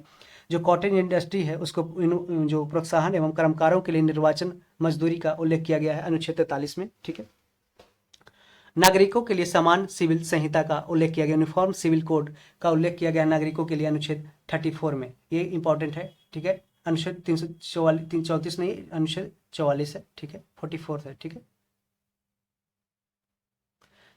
ठीक है, नागरिकों के लिए समान सिविल संहिता यूनिफॉर्म सिविल कोड है जो सिटीजन्स के लिए दिया गया है 44 में। गोवा है जो एकमात्र स्टेट अभी भारत में है जहाँ पे यूनिफॉर्म सिविल कोड लगा हुआ है। 0 से 6 वर्ष की आयु के बच्चों के लिए निःशुल्क शिक्षा का उल्लेख किया गया किसमें? अनुच्छेद 45 में। अनुच्छेद 45 में 0 से 6 वर्ष की आयु के बच्चों के लिए निःशुल्क शिक्षा फ्री एजुकेशन का उल्लेख किया गया है किसमें? अनुच्छेद 45 में। SC ST एवं दुर्बल वर्ग के शिक्षा और अन्य हितों की वृद्धि का उल्लेख है जो किया गया अनुच्छेद 46 में। जो SC ST एवं दुर्बल वीकर सेक्शन है, SC ST and weaker section के जो एजुकेशन एंड उस अन्य हितों की वृद्धि का उल्लेख किया गया है अनुच्छेद 46 में। मद्यपान निषेध, पोषाहार स्तर एवं लोक स्वास्थ्य का उल्लेख किया गया है अनुच्छेद 47 में। ठीक है, अनुच्छेद आर्टिकल 47 में जो लिकर प्रोहिबिशन और जो स्टैंडर्ड ऑफ जो न्यूट्रिशन है उसको मेंटेन करने के लिए और पब्लिक हेल्थ का उल्लेख किया गया है इसमें अनुच्छेद 47 में। कृषि एवं पशुपालन संगठन का उल्लेख किया गया अनुच्छेद 48 में। एग्रीकल्चर एंड डोमेस्टिकेशन जो है उसका संगठन का उल्लेख किया गया है 48 में। पर्यावरण संरक्षण एवं वन जीवों की रक्षा का उल्लेख किया गया अनुच्छेद 48A में। आर्टिकल 48A में जो इन्वायरमेंट कंजर्वेशन एवं वाइल्ड लाइफ का प्रोटेक्शन है जो किया गया है अनुच्छेद 48A में। राष्ट्रीय स्मारकों एवं स्थानों के संरक्षण का उल्लेख किया गया है आर्टिकल 49 में। ये क्वेश्चन सारे हैं जो इंपॉर्टेंट है, कहीं भी जो वनडे एग्जाम जैसे दरोगा BPSC और PT में ऐसे क्वेश्चन है जो पॉलिटी से उठा लिए जाते हैं। ठीक है, तो राष्ट्रीय स्मारकों एवं स्थानों के संरक्षण का उल्लेख किया गया है 49 में। ठीक है, 49 में राष्ट्रीय स्मारक नेशनल हेरिटेज, ठीक है, नेशनल मॉन्यूमेंट्स और जो इसका है जो उल्लेख किया गया 49 में। और कार्यपालिका एवं न्यायपालिका, ठीक है, एग्जीक्यूटिव एंड जुडिशियरी का जो सेपरेशन है, वर्क का सेपरेशन, जो काम करने की शक्ति को अलग अलग किया गया है वो आर्टिकल 15 में दिया गया है। ठीक है, आर्टिकल 50 मतलब याद रखिएगा 50-50। ठीक है, 50-50 ये है जो कार्यपालिका एवं न्यायपालिका 50-50। ठीक है, अंतर्राष्ट्रीय शांति और सुरक्षा का उल्लेख किया गया अनुच्छेद 51 में। जो इंटरनेशनल पीस एंड सिक्योरिटी का उल्लेख किया गया आर्टिकल 51 में किया गया, याद रखिए 51 में। किसने कहा था कि राज्य का नीति निर्देशक तत्व एक ऐसा चेक है जो बैंक की सुविधा के अनुसार अदा की जाएगी। केटी शाह ने कहा था कि राज्य का जो नीति निर्देशक तत्व है, जो क्या बोलते हैं directive principles of state policy है, जो आयरलैंड से लिया गया है, ये एक ऐसा चेक है जो बैंक की सुविधा के अनुसार अदा की जाएगी। यदि बैंक में पैसा आएगा तो गवर्नमेंट है, स्टेट गवर्नमेंट है, जिस पे है जो पैसा लगाएगी। माना कि यदि उसको लीकर को, माने दारू को, या फिर माने क्या बोलते हैं इसको, अगर इन्वायरमेंट का प्रोटेक्शन करना है और उसके पास अगर फंड आ जाएगा, पैसा आएगा, तो है जो इन्वायरमेंट को प्रोटेक्शन के लिए कई कदम उठाएंगे आगे। ठीक है, तो ऐसा केटी शाह ने कहा है, लेकिन इसको इन्फोर्सिबल नहीं कर सकते हैं, फंडामेंटल राइट्स नहीं बनाया गया है। ठीक है, और कोर्ट में इन्फोर्सिबल नहीं है। ठीक है, किस समिति की सिफारिश पर मौलिक कर्तव्य फंडामेंटल ड्यूटी को संविधान में जोड़ा गया था? सरदार स्वर्ण सिंह समिति को 42वें संविधान संशोधन 1976 में जोड़ा गया था, सरदार स्वर्ण सिंह समिति के रिकमेंडेशन पे। वर्तमान में हमारे संविधान में मौलिक कर्तव्य की संख्या कितनी है? 11 है। 11 फंडामेंटल ड्यूटी है अभी। भारतीय संघ की कार्यपालिका की शक्ति निहित होती है किसमें? राष्ट्रपति में। याद रखिएगा, भारतीय संघ की जो कार्यपालिका की शक्ति है, ठीक है, वो राष्ट्रपति में निहित होती है, प्रधानमंत्री में नहीं। ठीक है, राष्ट्रपति के निर्वाचन संबंधी नियमों का उल्लेख किया गया है अनुच्छेद 54 में। अनुच्छेद 54 में राष्ट्रपति के निर्वाचन इलेक्शन संबंधी जो नियम बनाए गए हैं वो अनुच्छेद 54 में बनाए गए हैं। राष्ट्रपति के निर्वाचक मंडल में शामिल कौन कौन होते हैं? संसद के दोनों सदनों एवं राज्य विधानसभा के निर्वाचित सदस्य होते हैं शामिल इसमें। राष्ट्रपति के निर्वाचक जो मंडल है, इलेक्टोरल कॉलेज है, उसमें संसद के दोनों सदनों, लोकसभा और राज्यसभा के जो इलेक्टेड मेंबर है, ठीक है, नॉमिनेटेड को हटा दिया गया है, जबकि इलेक्टेड सिर्फ है, एवं राज्य विधानसभा को के जो राज्य विधानसभा के निर्वाचित सदस्य हैं उसको लिया गया है। 17वें संविधान संशोधन द्वारा कि 2 केंद्र शासित प्रदेश के विधानसभा के निर्वाचित सदस्यों को राष्ट्रपति के निर्वाचक मंडल में शामिल किया गया है। दिल्ली एवं पुडुचेरी के जो निर्वाचित सदस्य है उसको भी 17वें संविधान संशोधन में शामिल किया गया है राष्ट्रपति के निर्वाचक मंडल में। राष्ट्रपति का निर्वाचन किस प्रकार का होता है? ये एकल संक्रमणीय मत प्रणाली द्वारा होता है राष्ट्रपति का निर्वाचन, माने single transferable voting system. Single transferable voting system द्वारा जिसको प्रोपोर्शनल रिप्रेजेंटेशन बोलते हैं, उसको राष्ट्रपति का उससे निर्वाचन होता है। राष्ट्रपति के कार्यकाल या पदावधि का उल्लेख किया गया था किसमें किया गया है? अनुच्छेद 56 में है जो राष्ट्रपति के कार्यकाल या पद अवधि का उल्लेख किया गया है।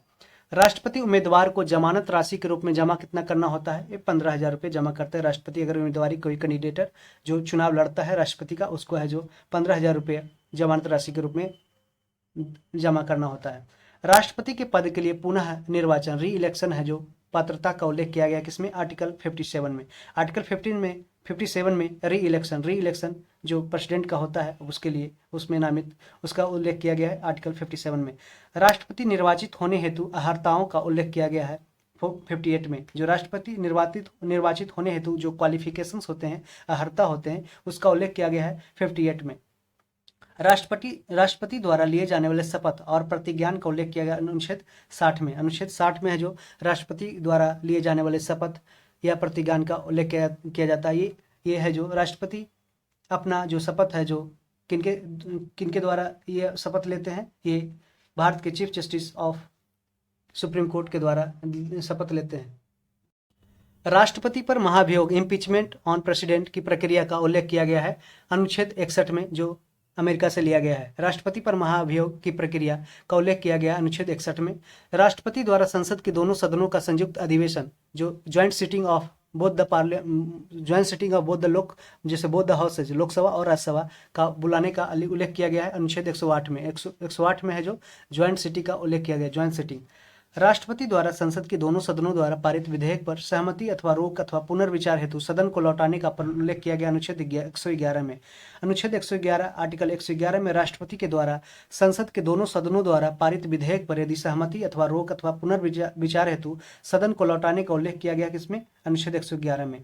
तो राष्ट्रपति को अध्यादेश जारी करने की शक्ति प्रदान की गई है आर्टिकल 123 में।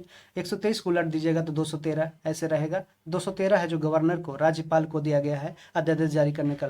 और किसी भौगोलिक क्षेत्र को अनुसूचित क्षेत्र घोषित करने का जो संवैधानिक अधिकार है उसके किसके पास प्राप्त है? राष्ट्रपति के पास। राष्ट्रपति जो किसी भी भौगोलिक क्षेत्र के, देश के किसी भी भौगोलिक क्षेत्र को अनुसूचित क्षेत्र, शेड्यूल्ड एरिया है जो घोषित कर सकता है, यदि उसको काउंसिल ऑफ मिनिस्टर के द्वारा है जो उसको एक रिटन में स्टेटमेंट दिया गया है तो। ठीक, अब देखते हैं कुछ वन लाइनर फैक्ट्स। भारत के प्रथम राष्ट्रपति डॉक्टर राजेंद्र प्रसाद, पहले मुस्लिम राष्ट्रपति डॉक्टर जाकिर हुसैन, पहली महिला राष्ट्रपति प्रतिभा देवी सिंह पाटिल, पहली महिला आदिवासी राष्ट्रपति द्रौपदी मुर्मू। तो भारत की पहली महिला आदिवासी राष्ट्रपति अभी द्रौपदी मुर्मू बनी है, जो अभी वर्तमान में भी राष्ट्रपति हैं।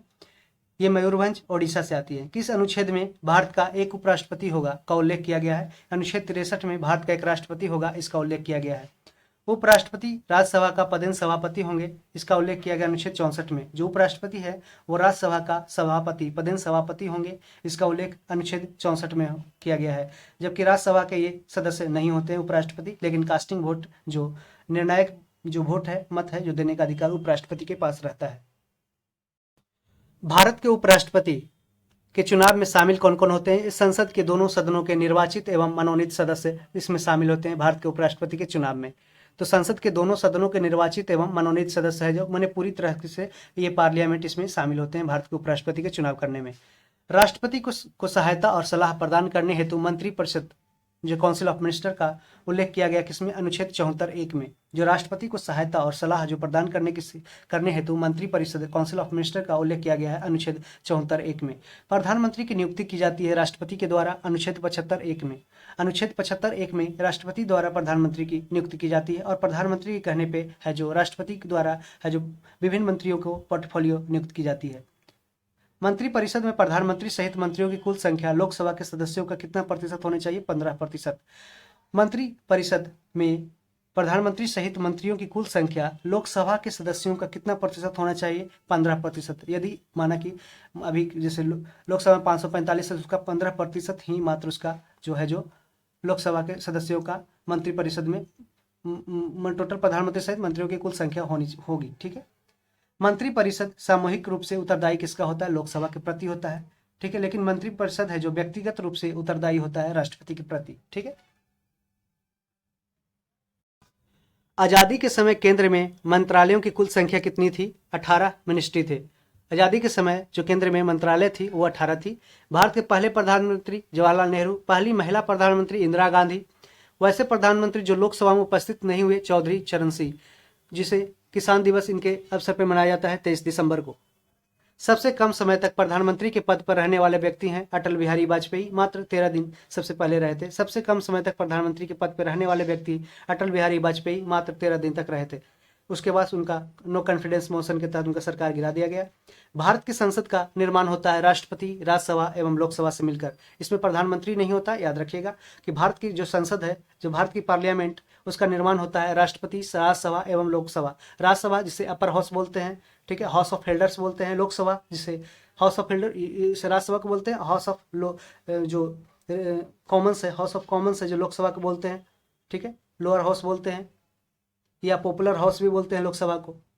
ठीक है। तो राष्ट्रपति पहले लोकसभा या राज्यसभा से जो भी पहले एक माना कि किसी भी हाउस में कोई बिल रखा जाता है तो बिल है जो एक्ट बनता है। कब बनता है? जब बिल है जो एक जिससे लोकसभा में बिल पेश हुआ तो राज्यसभा में बिल, अगर लोकसभा के मेंबर है जो बिल को पास कर दिए, फिर राज्यसभा में बिल जाएगा। राज्यसभा के भी मेंबर यदि बिल को पूरी तरह से पास कर दिए तो वो है जो राष्ट्रपति के पास जाएगा। राष्ट्रपति है जो उस बिल पे जैसे ही जिस तरीके जब साइन कर देंगे तो बिल है जो अब एक एक्ट बन जाएगा।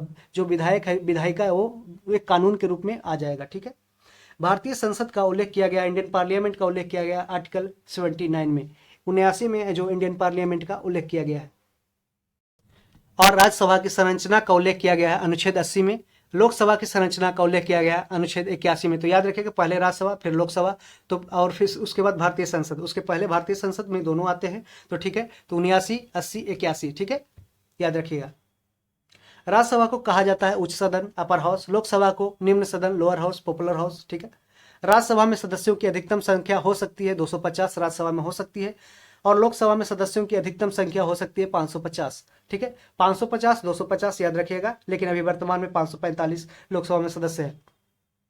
राज्यसभा के सदस्यों का कार्यकाल होता है 6 वर्ष। राज्यसभा के सदस्यों का जो कार्यकाल होता है वो 6 वर्ष होता है, जबकि राज्यसभा का कोई कार्यकाल नहीं होता। ये हमेशा चलते रहता है, कभी भी भंग नहीं होता है। लेकिन लोकसभा के सदस्यों का कार्यकाल 5 वर्ष माना जाता है और ये बीच में कभी भी भंग हो सकता है यदि नो कॉन्फिडेंस मोशन या जो अविश्वास प्रस्ताव है जो लाया जा करके गवर्नमेंट को, अगर सरकार को अगर गिराया जाए तो है जो वो कभी भी भंग हो सकती है 5 साल के अंदर। ठीक है, और पुनः री इलेक्शन कराया जा सकता है। लोकसभा में अनुसूचित जातियों के लिए कितनी सीटें आरक्षित की गई है? 84 है।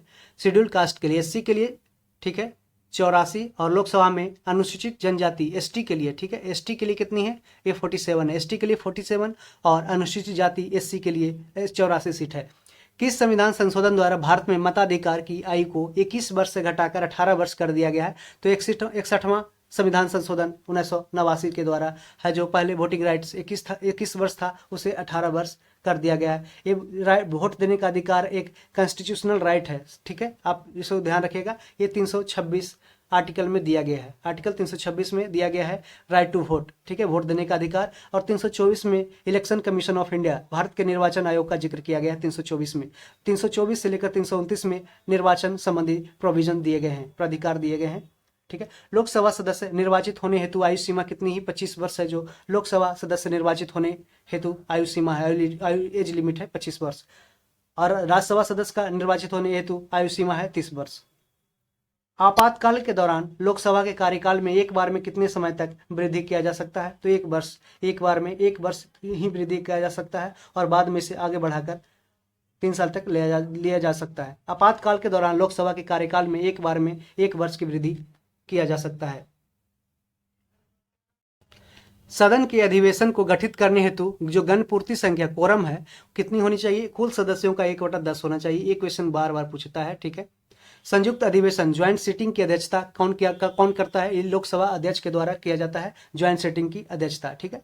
याद रखिएगा, कंफ्यूज मत होइएगा कि ये राज्यसभा के अध्यक्ष इसमें नहीं करते हैं, उपराष्ट्रपति नहीं करते, क्योंकि उपराष्ट्रपति इसका सदस्य नहीं होते हैं लोकसभा या राज्यसभा के, ठीक है। धन विधेयक को पेश किया जाता है किसमें? लोकसभा में। लोकसभा में धन विधेयक को, मनी बिल्स को पेश किया जाता है पहले लोकसभा में, और लोकसभा के जो स्पीकर है उस पर उनका फाइनल डिसीजन होता है कि ये मनी बिल है या नहीं। तो यदि वो मनी बिल डिक्लेयर कर देते हैं तो धन बिल, वो जो धन विधेयक बन जाता है, ठीक है। अविश्वास प्रस्ताव करने हेतु कितने सदस्यों को का समर्थन होना चाहिए? 50 सदस्य को। यदि नो कॉन्फिडेंस मोशन है लाने के लिए कितने सदस्यों का समर्थन करना चाहिए? ये 50 सदस्य के द्वारा यदि सहमत है तो अविश्वास प्रस्ताव लाया जा सकता है। अभी हाल ही में नरेंद्र मोदी गवर्नमेंट पे है जो कांग्रेस के द्वारा है जो अविश्वास प्रस्ताव है जो लाया गया। लोकसभा अध्यक्ष शपथ लेता है ये लोकसभा के सदस्य के रूप में। लोकसभा अध्यक्ष है जो शपथ लेता है लोकसभा सदस्य के रूप में, ठीक है। लोकसभा अध्यक्ष अपना त्याग पत्र किसको देता है? लोकसभा उपाध्यक्ष को अपना त्यागपत्र लोकसभा अध्यक्ष देता है। लोकसभा के पहले अध्यक्ष कौन थे? गणेश वासुदेव मावलंकर। गणेश वासुदेव मावलंकर लोकसभा के पहले अध्यक्ष थे। लोकसभा की पहली महिला अध्यक्ष कौन थी? मीरा कुमार। लोकसभा की पहली महिला अध्यक्ष मीरा कुमार। किसी संसद सदस्य की योग्यता या अयोग्यता से संबंधी विषयों पर अंतिम निर्णय कौन लेता है? चुनाव आयोग के सलाह पे राष्ट्रपति लेता है, ठीक है, ध्यान रखिएगा इस क्वेश्चन को। किसी संसद सदस्य की योग्यता या अयोग्यता से संबंधित विषयों पर अंतिम निर्णय कौन लेता है? चुनाव आयोग के सलाह पे है जो राष्ट्रपति लेता है। कोई सदस्य कितने दिनों तक बिना अनुमति के संसद के अधिवेशनों या कार्यवाही से अनुपस्थित रह सकता है? तो उसकी संसद सदस्यता समाप्त हो जाएगी 60 दिन, लगभग 2 महीना, ठीक है। भारत सरकार का प्रमुख विधि अधिकारी होता है, फर्स्ट लॉ ऑफिसर होता है भारत सरकार का, वो महान्यायवादी होता है, ठीक है, अटॉर्नी जनरल होता है। किसी संसद के किसी भी सदन में बोलने अथवा शामिल होने का अधिकार है, परंतु मत देने का नहीं। किसको? महान्यायवादी को। महान्यायवादी जो अटॉर्नी जनरल है वो किसी भी संसद के किसी भी सदन में, लोकसभा या राज्यसभा में, वो जाकर के स्पीच दे सकता है, वहां पे शामिल हो सकता है, ठीक है, परंतु वहां पे जाकर के वोट नहीं दे सकता है, क्योंकि वो संसद का किसी भी सदन का वो सदस्य नहीं है, ठीक है। महान्यायवादी की नियुक्ति की जाती है राष्ट्रपति के द्वारा, है जो अटॉर्नी जनरल का नियुक्ति किया जाता है अनुच्छेद 76 में अटॉर्नी जनरल का नियुक्ति की जाती है। नियंत्रण एवं महालेखा परीक्षक कंट्रोलर एंड ऑडिटर जनरल की नियुक्ति की जाती है राष्ट्रपति के द्वारा अनुच्छेद 148 में। कैग जिसे बोलते हैं कैग, ठीक है, कंट्रोलर एंड ऑडिटर जनरल की नियुक्ति की जाती है राष्ट्रपति के द्वारा अनुच्छेद 148 में।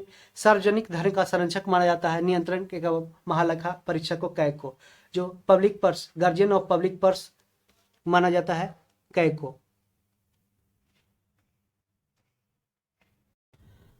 कैग है जो कैग अपना प्रतिवेदन, अपना रिपोर्ट किसको सौंपता है? राष्ट्रपति को सौंपता है। राष्ट्रपति है जाकर लोकसभा या राज्यसभा में दोनों में है जो बारी बारी से अपना रिपोर्ट है जो सबमिट करते हैं। भारत की संचित निधि का उल्लेख किसमें किया गया? अनुच्छेद 266 में कंसोलिडेटेड फंड ऑफ इंडिया जो CFI है, कंसोलिडेटेड फंड ऑफ इंडिया का उल्लेख किया गया है अनुच्छेद 266 में। और भारत की संचित निधि पर भारत व्यय है, जो भारत व्यय है निम्न है, कैसे कैसे है वो देखते हैं। राष्ट्रपति का वेतन एवं अन्य भत्ता, जो सैलरी एंड पेंशन और अदर अलाउंसेज है जो राष्ट्रपति को दिया जाता है, वो है जो भारत के संचित निधि पे से निकाल कर दिया जाता है, भारत के कंसोलिडेटेड फंड ऑफ इंडिया से दिया जाता है। राज्यसभा सभापति एवं लोकसभा अध्यक्ष का वेतन और भत्ता, जो पेंशन एंड अलाउंस है, जो राज्यसभा सभापति एवं लोकसभा अध्यक्ष के रूप में है, जो भारत की संचित निधि से दिया जाता है। सर्वोच्च न्यायालय, सुप्रीम कोर्ट एवं हाई कोर्ट के जो न्यायाधीश है, उनका वेतन और भत्ता पेंशन एंड अलाउंस है, जो CFI से दिया जाता है। कोई ऐसा ऋण भार जिनका दायित्व है जो भारत सरकार पर है, यदि कोई ऐसा भारत सरकार है जो किसी दूसरे देश से ऋण लिया है, तो उसका सारा दायित्व है जो कंसोलिडेटेड फंड ऑफ इंडिया पे जाता है, भारत सरकार का जाता है, और उसमें जो कंसोलिडेटेड फंड ऑफ इंडिया से पैसा निकालकर उसको वहन किया जाता है। आप यहाँ पे एक फैक्ट याद रखिएगा, जो सर्वोच्च न्यायालय जो हाई कोर्ट के जो जज है, उसका पेमेंट है जो CFI से दिया जाता है, ठीक है, जबकि उसका पेंशन ठीक है, पेंशन दिया जाता है कहाँ से, स्टेट फंड, जो क्या बोलता है, जो स्टेट के द्वारा दिया जाता है, ठीक है, स्टेट कंसोलिडेटेड फंड ऑफ, ठीक है, उससे दिया जाता है। भारत की आकस्मिक निधि का उल्लेख किया गया अनुच्छेद 267 में। देखिए CFI जो कंसोलिडेटेड फंड ऑफ इंडिया है उसका 266 में, और कंटिजेंसी फंड ऑफ इंडिया, ठीक है, भारत की आकस्मिक निधि, इसके जो ये राष्ट्रपति के अंडर में ये रहता है, और ये राष्ट्रपति है जो किसी भी, जैसे कहीं पे बाढ़ आ गया, कहीं पे अचानक से मतलब सुखाड़ हो गया, कुछ भी ऐसा कुछ जो नेचुरल कैलामिटी हो गया, तो वहाँ से पैसा इसको से फंड से निकाल करके वहाँ पे वहन किया जाता है, और बाद में उसमें कहीं से जो मैंने भारत सरकार के जो पैसा है उसमें फिर वहाँ पे मेंटेन किया जाता है उस फंड को, ठीक है।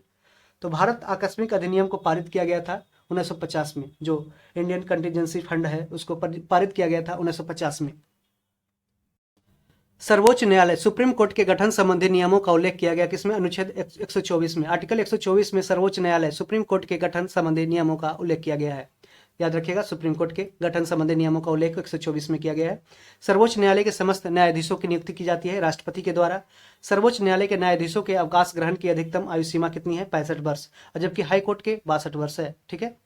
भारत में लोकहित मुकदमा PIL, public interest litigation, PIL की अवधारणा लाने का श्रेय किसको दिया जाता है, न्यायमूर्ति PN भगवती को। यह कहां से लाया गया, अमेरिका से। दो या दो से अधिक राज्यों के बीच विवाद को सुलझाना सर्वोच्च न्यायालय का कैसा क्षेत्राधिकार है, ये प्रारंभिक क्षेत्राधिकार है, ये ओरिजिनल जुरिस्डिक्शन है, ठीक है। दो या दो से अधिक अगर राज्यों के बीच कोई विवाद होता है उसको सुलझाना सर्वोच्च न्यायालय सुप्रीम कोर्ट का कैसा क्षेत्राधिकार है, ये प्रारंभिक क्षेत्राधिकार है, ओरिजिनल जुरिस्डिक्शन है। भारत के सभी उच्च न्यायालय के निर्णयों के विरुद्ध अपील सुनाने के अधिकार सर्वोच्च न्यायालय का कैसा अधिकार है, अपीलेट क्षेत्राधिकार है, अपीलेट जुरिस्डिक्शन बोलते हैं इसे। भारत के सभी उच्च न्यायालय के निर्णयों के विरुद्ध अपील सुनने के अधिकार सर्वोच्च न्यायालय का कैसा अधिकार है, अपीलीय क्षेत्राधिकार है। किस अनुच्छेद में सर्वोच्च न्यायालय को अभिलेख न्यायालय का दर्जा, कोर्ट ऑफ रिकॉर्ड्स से बोलते हैं, ठीक है, कोर्ट ऑफ रिकॉर्ड्स का दर्जा प्राप्त है अनुच्छेद 129 में। ये क्वेश्चन UPSC के द्वारा पूछा गया है कि अनुच्छेद कोर्ट ऑफ रिकॉर्ड्स, देखें सुप्रीम कोर्ट जो किस अनुच्छेद में सुप्रीम कोर्ट को अभिलेख न्यायालय का दर्जा प्राप्त है, अनुच्छेद 129। ये देखिए, ये कोर्ट ऑफ रिकॉर्ड्स है जो अभिलेख न्यायालय है, ये आर्टिकल 129 के द्वारा दिया गया है, और ये हाई कोर्ट और सुप्रीम कोर्ट और हाई कोर्ट दोनों को प्रदत्त है, दोनों को दिया गया है, ठीक। प्रत्येक राज्य के लिए एक हाई कोर्ट का उल्लेख किस अनुच्छेद में किया गया, आर्टिकल 214 में। 124 में किया गया, यहाँ पे पलट दीजिएगा, देखिए 124 में सुप्रीम कोर्ट और 214 में, ठीक है, ये हाई कोर्ट। किस अनुच्छेद में उच्च न्यायालय एक अभिलेख न्यायालय होगा का उल्लेख किया गया, अनुच्छेद 215 में। 215 में कोर्ट ऑफ रिकॉर्ड, ठीक है, अभिलेख न्यायालय होगा, ये हाई कोर्ट। और 100 कितना में हम लोग पढ़े थे, 129 में है जो कोर्ट ऑफ रिकॉर्ड होगा, सुप्रीम कोर्ट, ठीक है। तो कोर्ट ऑफ रिकॉर्ड दो होते हैं, ये या तो हाई कोर्ट या सुप्रीम कोर्ट, दोनों में होते हैं, ठीक है, दोनों में होते हैं। उच्च न्यायालय के न्यायाधीशों को शपथ दिलाता है कौन, राज्यपाल। उच्च न्यायालय के न्यायाधीश है उसको शपथ दिलाता है राज्यपाल। वर्तमान में भारत में उच्च न्यायालयों की हाईकोर्ट की संख्या टोटल 25 है। राज्य की कार्यपालिका का प्रधान होता है राज्यपाल। राज्यपाल की नियुक्ति की जाती है राष्ट्रपति के द्वारा। राज्यपाल को पद एवं गोपनीयता की शपथ कौन दिलाता है, उस स्टेट के जो मुख्य न्यायाधीश हो गए हाईकोर्ट के, वो कराएंगे, ठीक है। जैसे पटना में अगर गवर्नर को कराना है, उसको शपथ दिलाना है, तो पटना हाईकोर्ट के जो चीफ जस्टिस हैं तो वो कराएंगे। जैसे अभी KV चंद्रा है, ठीक है, और राज्यपाल अभी राजेंद्र विश्वनाथ अर्लेकर। राज्य के समस्त कार्यपालिका कार्य संपादित किए जाते हैं राज्यपाल के नाम से। राज्य के मुख्य सचिव, महाधिवक्ता, राज्य लोक सेवा आयोग के अध्यक्ष एवं सदस्यों को नियुक्त किया जाता है राज्यपाल के द्वारा। जैसे राज्य के मुख्य सचिव, state election commission, chief state election commissioner है उसको, महाधिवक्ता, एडवोकेट जनरल, राज्य लोक सेवा आयोग के अध्यक्ष जो बीपीएससी के चेयरमैन है जैसे अतुल प्रसाद है उनको, एवं उसके सदस्यों को, बीपीएससी के सदस्यों को नियुक्त किया जाता है राज्यपाल के द्वारा। राज्य के विश्वविद्यालयों का कुलाधिपति कौन होता है? राज्यपाल होता है। जो राज्य के विश्वविद्यालय का जो चांसलर होता है वो राज्यपाल होता है, गवर्नर होता है। ठीक है, यहाँ पे आप एडजस्ट कीजिएगा, यहाँ पे दिख नहीं रहा है लेकिन हम बोल के आपको सुना देते हैं। राज्य विधानमंडल को 17 वाहन या उसका 17 वसान अथवा विघटन करने का अधिकार किसको है? राज्यपाल को है। राज्य विधानमंडल को 17 वाहन, उसका 17 वसान अथवा विघटन करने का अधिकार राज्यपाल को है। किसी राज्य में विधान परिषद की स्थापना और ठीक है उसके स्थापना का उल्लेख है जो किया गया है किसमें? उसका स्थापना 169 किसी भी विधान जो लेजिस्लेटिव काउंसिल है किसी भी स्टेट की, उसमें है जो स्थापना और उसका समाप्ति का उल्लेख किया गया अनुच्छेद 169 में। ठीक है, विधानमंडल का उच्च सदन क्या कहलाता है? विधान परिषद कहलाता है। जो अपर हाउस है जो स्टेट में स्टेट लेजिस्लेचर का वो लेजिस्लेटिव काउंसिल होता है, जबकि लोअर हाउस लेजिस्लेटिव असेंबली होता है। विधान परिषद के सदस्यों की संख्या विधानसभा के कुल सदस्यों की संख्या का कितना होना चाहिए? 1/3 भाग होना चाहिए। जैसे विधान परिषद के सदस्यों की संख्या है जो विधानसभा के कुल सदस्यों की संख्या का 1/3 भाग होना चाहिए। वर्तमान में 2022 तक भारत में कुल कितने राज्यों में विधान परिषद है? 6 राज्य में है। ठीक है, वर्तमान में 2022 तक भारत में कुल कितने राज्यों में विधान परिषद है जो लेजिस्लेटिव काउंसिल है? 6 राज्यों में है। याद रखिएगा, बिहार में, यूपी में, ठीक है, कर्नाटक में, महाराष्ट्र में, तेलंगाना में और आंध्र प्रदेश में। ठीक है, कर्नाटक, तेलंगाना, उधर याद रखिए कर्नाटक, महाराष्ट्र, तेलंगाना, आंध्र प्रदेश 4 हो गए, और याद रखिएगा बिहार और यूपी। ठीक है, महाराष्ट्र तो यहाँ पे तमिलनाडु में नहीं है और वेस्ट बंगाल में नहीं है, यहाँ पे बार बार आप कंफ्यूज मत होइएगा। ठीक है, विधान परिषद का सदस्य बनने हेतु न्यूनतम आयु कौन सा है? कितना है? 30 वर्ष है। विधान परिषद का सदस्य बनने हेतु न्यूनतम आयु 30 वर्ष है, जबकि विधान परिषद का जो सदस्य बनने हेतु न्यूनतम आयु 25 वर्ष है। विधान परिषद के कुल सदस्यों का कितना भाग राज्यपाल द्वारा मनोनीत किया जाता है? 1/6 भाग। याद रखिएगा, विधान परिषद के कुल सदस्यों का 1/6 भाग है जो राज्यपाल द्वारा मनोनीत किया जाता है। विधानसभा में सदस्यों की अधिकतम एवं न्यूनतम संख्या क्रमशः हो सकता है 500। तो विधानसभा में सदस्यों की अधिकतम संख्या 500 और न्यूनतम है जो 60 हो सकती है। याद रखिएगा, 60 और 50, 500। ठीक है, विधानसभा का सदस्य बनने हेतु न्यूनतम आयु 25 वर्ष। मुख्यमंत्री की नियुक्ति राज्यपाल के द्वारा की जाती है। राज्य मंत्री परिषद का प्रधान होता है मुख्यमंत्री। मुख्यमंत्री के समस्त कार्यों का उल्लेख किया गया अनुच्छेद 167 में। याद रखिएगा, अनुच्छेद 167 में मुख्यमंत्री के समस्त कार्यों का उल्लेख किया गया है। केंद्र शासित प्रदेशों का शासन किसके द्वारा संचालित किया जाता है? राष्ट्रपति के द्वारा केंद्र शासित प्रदेशों का शासन है जो संचालित किया जाता है। अब देखते हैं विभिन्न सूचियां एवं विषय। ये शेड्यूल 7 7वां शेड्यूल में, ठीक है, 7th शेड्यूल में दिया गया है। ठीक है, लिस्ट 3 तरह की लिस्ट दिया गया है, स्टेट लिस्ट, यूनियन लिस्ट और कंकरेंट लिस्ट। तो यूनियन लिस्ट में जो मूलतः थे वो 97 सब्जेक्ट था, 97 था। ठीक है, 97 था, और इसमें 66 था जो राज्य सूची में था, और 47 है जो स्टेट लिस्ट में है। ठीक है, ये कंकरेंट लिस्ट में 47 और 66 जो ये ओरिजिनल है, जबकि अभी कितना है यूनियन लिस्ट में? अभी 100 है, और 61 है जो स्टेट लिस्ट में है, और 52 है जो समवर्ती सूची में है। ठीक है, तो याद रखिएगा। तो जिसमें याद रखने वाली संघ सूची का विषय है कौन कौन? ये विदेशी मामले, जो विदेशी मामले है, जनगणना है, सेंसस है। ये क्वेश्चन बार बार पूछा जाता है कि सेंसस है जो किसका पार्ट है? तो ये संघ सूची का पार्ट है, यूनियन लिस्ट का पार्ट है। इसमें केंद्र सरकार का कानून बनाने का अधिकार है संघ सूची के ऊपर। राज्य सूची पे है जो राज्य के द्वारा कानून बनाया जाता है। कभी कभी संघ भी इस पे कानून बनाता है यदि कोई इंपॉर्टेंट नेशनल सिक्योरिटी का मामला है या कोई भी नेशनल मामला हो तो। यदि समवर्ती सूची पे ये का मामला हो तो इसमें कौन बनाता है? ये बनाता है राज्य और स्टेट, दोनों अपने अपने कानून बनाते हैं। लेकिन यदि दोनों के कानून है जो एक दूसरे से टकराते हैं तो राज्य की जो स्टेट का सेंटर का जो कानून है उसको प्राथमिकता दी जाती है। देखते हैं, रक्षा है, विदेशी मंत्रालय मामले है, जनगणना है, रेल परिवहन है, टेलीफोन है, डाक एवं तार है, अंतर्राष्ट्रीय जो संधि है, ये सब सारे हैं जो संघ सूची के द्वारा है जो कंट्रोल किए जाते हैं। ठीक है, इस पे कानून बनाए जाते हैं, जैसे रक्षा, विदेशी मामले, जनगणना, रेल परिवहन, टेलीफोन, डाक तार, अंतर्राष्ट्रीय संधि। और राज्य सूची के विषय हैं कृषि, एग्रीकल्चर, स्थानीय शासन, जो लोकल गवर्नमेंट है, लोकल गवर्नमेंट, वो लोक व्यवस्था या लोक हेल्थ, जो पब्लिक हेल्थ है जो उस पर राज्य सरकार है जो कानून बना सकता है। कारागार, जो प्रिजन है, ये क्वेश्चन पूछा गया, प्रिजन मतलब जेल है जो स्टेट लिस्ट में आता है। भू राजस्व, जो लैंड रेवेन्यू है, जो भू राजस्व लैंड रेवेन्यू है, जो राज्य सूची का विषय है। सिंचाई और पुलिस, सिंचाई, भू राजस्व, कारागार, लोक व्यवस्था, पब्लिक एडमिनिस्ट्रेशन, स्थानीय शासन, स्वास्थ्य, कृषि, ये सब सारे स्टेट लिस्ट के सब्जेक्ट है। अब देखते हैं समवर्ती सूची, कंकरेंट लिस्ट। ये कहां से लिया गया? ऑस्ट्रेलिया से लिया गया है। ये शिक्षा, समाचार पत्र, परिवार नियोजन, फैमिली प्लानिंग, वन फॉरेस्ट, जनसंख्या नियंत्रण, पॉपुलेशन कंट्रोल, कारखाना जो फैक्ट्री है, आर्थिक नियोजन, इकोनॉमिक प्लानिंग, ये सब सारे हैं जो समवर्ती सूची के लिस्ट है। ये मूलतः 47 थे अभी, लेकिन ये 52 है, 52 है। अब देखते हैं, यहाँ भी आपको एडजस्ट करना पड़ेगा। हम बोलते हैं, जैसे आप सुनते जाइएगा। संसद को राष्ट्र हित को ध्यान में रखकर राज्य सूची के विषय पर कानून बनाने का अधिकार दिया गया है अनुच्छेद 249 में। संसद को राष्ट्र हित के ध्यान में रखकर राज्य सूची के विषय पर कानून बनाने का अधिकार अनुच्छेद 249, ठीक है।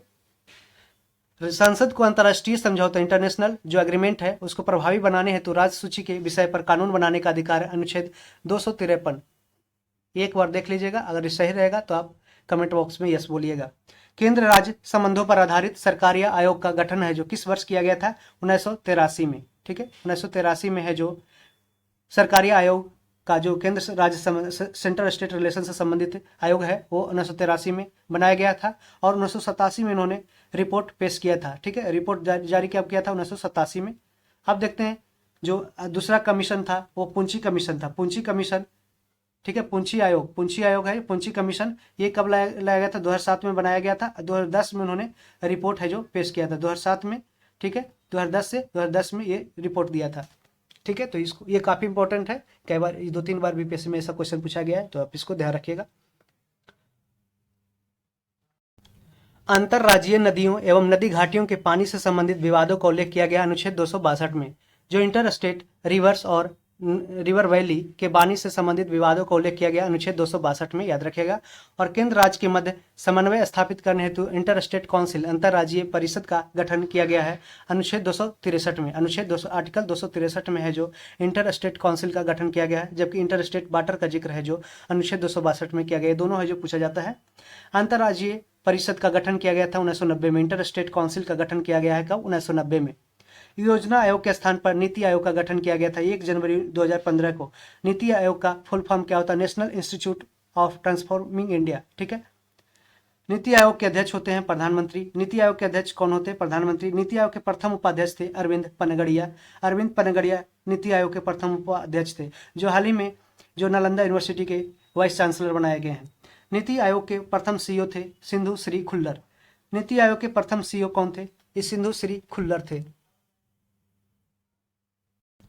राष्ट्रीय विकास परिषद, नेशनल डेवलपमेंट काउंसिल, एनडीसी का गठन किया गया था 6 अगस्त 1952 को। यह क्वेश्चन पूछा जाता है। राष्ट्रीय विकास परिषद के अध्यक्ष कौन होते थे? प्रधानमंत्री होते थे राष्ट्रीय विकास परिषद के अध्यक्ष। किसने राष्ट्रीय विकास परिषद को सुपर कैबिनेट कहकर संबोधित किया था? के संथानम ने सुपर कैबिनेट कहकर संबोधित किया था राष्ट्रीय विकास परिषद, नेशनल डेवलपमेंट काउंसिल को। केंद्रीय वित्त आयोग के गठन का उल्लेख किया गया अनुच्छेद 280 में, सेंट्रल फाइनेंस कमीशन का। वित्त आयोग में अध्यक्ष सहित कितने सदस्य की संख्या होती है? 5 होती है, 1+4, ठीक है। ये क्वेश्चन पूछा गया है कई एग्जामों में कि वित्त आयोग में कितने मेंबर होते हैं, तो टोटल 5 होते हैं, अध्यक्ष 1 और +4 उसके सदस्य होते हैं। राज्य वित्त आयोग के गठन का प्रावधान किया गया है अनुच्छेद 243 आई में, ठीक है।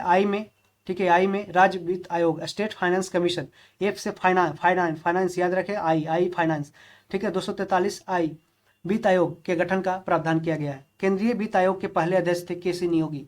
ये क्वेश्चन भी पूछा जाता है कि केंद्रीय वित्त आयोग, सेंट्रल जो फाइनेंस कमीशन है 280 में जिक्र किया गया आर्टिकल, इसके पहले अध्यक्ष थे केसी नियोगी।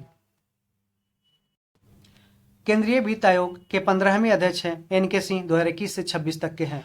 एनके सिंह, नंद किशोर सिंह, ये बिहार के हैं। केंद्रीय वित्त आयोग का गठन किया जाता है राष्ट्रपति के द्वारा। केंद्रीय वित्त आयोग का गठन किया जाता है। राष्ट्रपति वित्त आयोग की सिफारिशों को संसद के समक्ष प्रस्तुत कौन करता है? अनुच्छेद किया जाता है अनुच्छेद 281 के अंतर्गत। राष्ट्रपति है जो वित्त आयोग की सिफारिशों को जो संसद के समक्ष प्रस्तुत करता है अनुच्छेद 281 में, याद रखिएगा। जहां पे वित्त आयोग का जिक्र है तो 280, और राष्ट्रपति वित्त आयोग की जो रिपोर्ट है उसको संसद के समक्ष प्रस्तुत करता है आर्टिकल 281 में, ठीक है। वित्त आयोग का कार्यकाल कितना होता है? 5 वर्ष का होता है। इसमें सदस्य कितने हैं? 1+4 होते हैं, 5 टोटल सदस्य होते हैं। 5 वर्ष का इसका कार्यकाल होता है। विधि आयोग लॉ कमीशन की सिफारिशों के आधार पर लोक सेवा आयोग पब्लिक सर्विस कमीशन का स्थापना किया गया था 1926 में। संघ लोक सेवा आयोग के अध्यक्ष एवं उनके सदस्यों को नियुक्ति करने का अधिकार है किसको? राष्ट्रपति को। संघ लोक सेवा आयोग यूपीएससी के सदस्यों का कार्यकाल होता है 6 वर्ष या 65 वर्ष, जो भी पहले पूरा हो जाए। 6-65 याद रखिएगा यूपीएससी। राष्ट्रपति निर्वाचन आयोग की स्थापना की गई थी 25 जनवरी। राष्ट्रीय निर्वाचन आयोग नेशनल इलेक्शन कमीशन की स्थापना की गई थी 25 जनवरी 1950 को, इसलिए 25 जनवरी को वोटिंग डे मनाया जाता है। मुख्य निर्वाचन आयुक्त एवं अन्य सदस्यों की नियुक्ति की जाती है राष्ट्रपति के द्वारा। मुख्य जो निर्वाचन आयुक्त है एवं अन्य सदस्यों की नियुक्ति की जाती है राष्ट्रपति के द्वारा। अभी 1+2 है, ठीक है। 1900 इसके सदस्य हैं। 1993 के बाद राष्ट्रीय निर्वाचन आयोग को बनाया गया था। कब? 1993 के बाद राष्ट्रीय निर्वाचन आयोग को बनाया गया 3 सदस्यीय 1+2। इससे पूर्व एक सदस्य था, सिर्फ सिंगल मेंबर था 1993 के पहले, याद रखिएगा। मुख्य चुनाव आयुक्त का कार्यकाल होता है 6-65, माने राष्ट्रपति यूपीएससी के मेंबर जैसा। भारत में ईवीएम का पहली बार प्रयोग किया गया था 1982 में, केरल में किया गया था। 1982 केरल में पहले बार इलेक्ट्रॉनिक वोटिंग मशीन का प्रयोग किया गया था। ईवीएम का प्रयोग कर संपूर्ण चुनाव संपादित करने वाला पहला राज्य गोवा है। गोवा है जो जहाँ पे ईवीएम का पूरी तरह से प्रयोग किया गया था पूरे चुनाव में।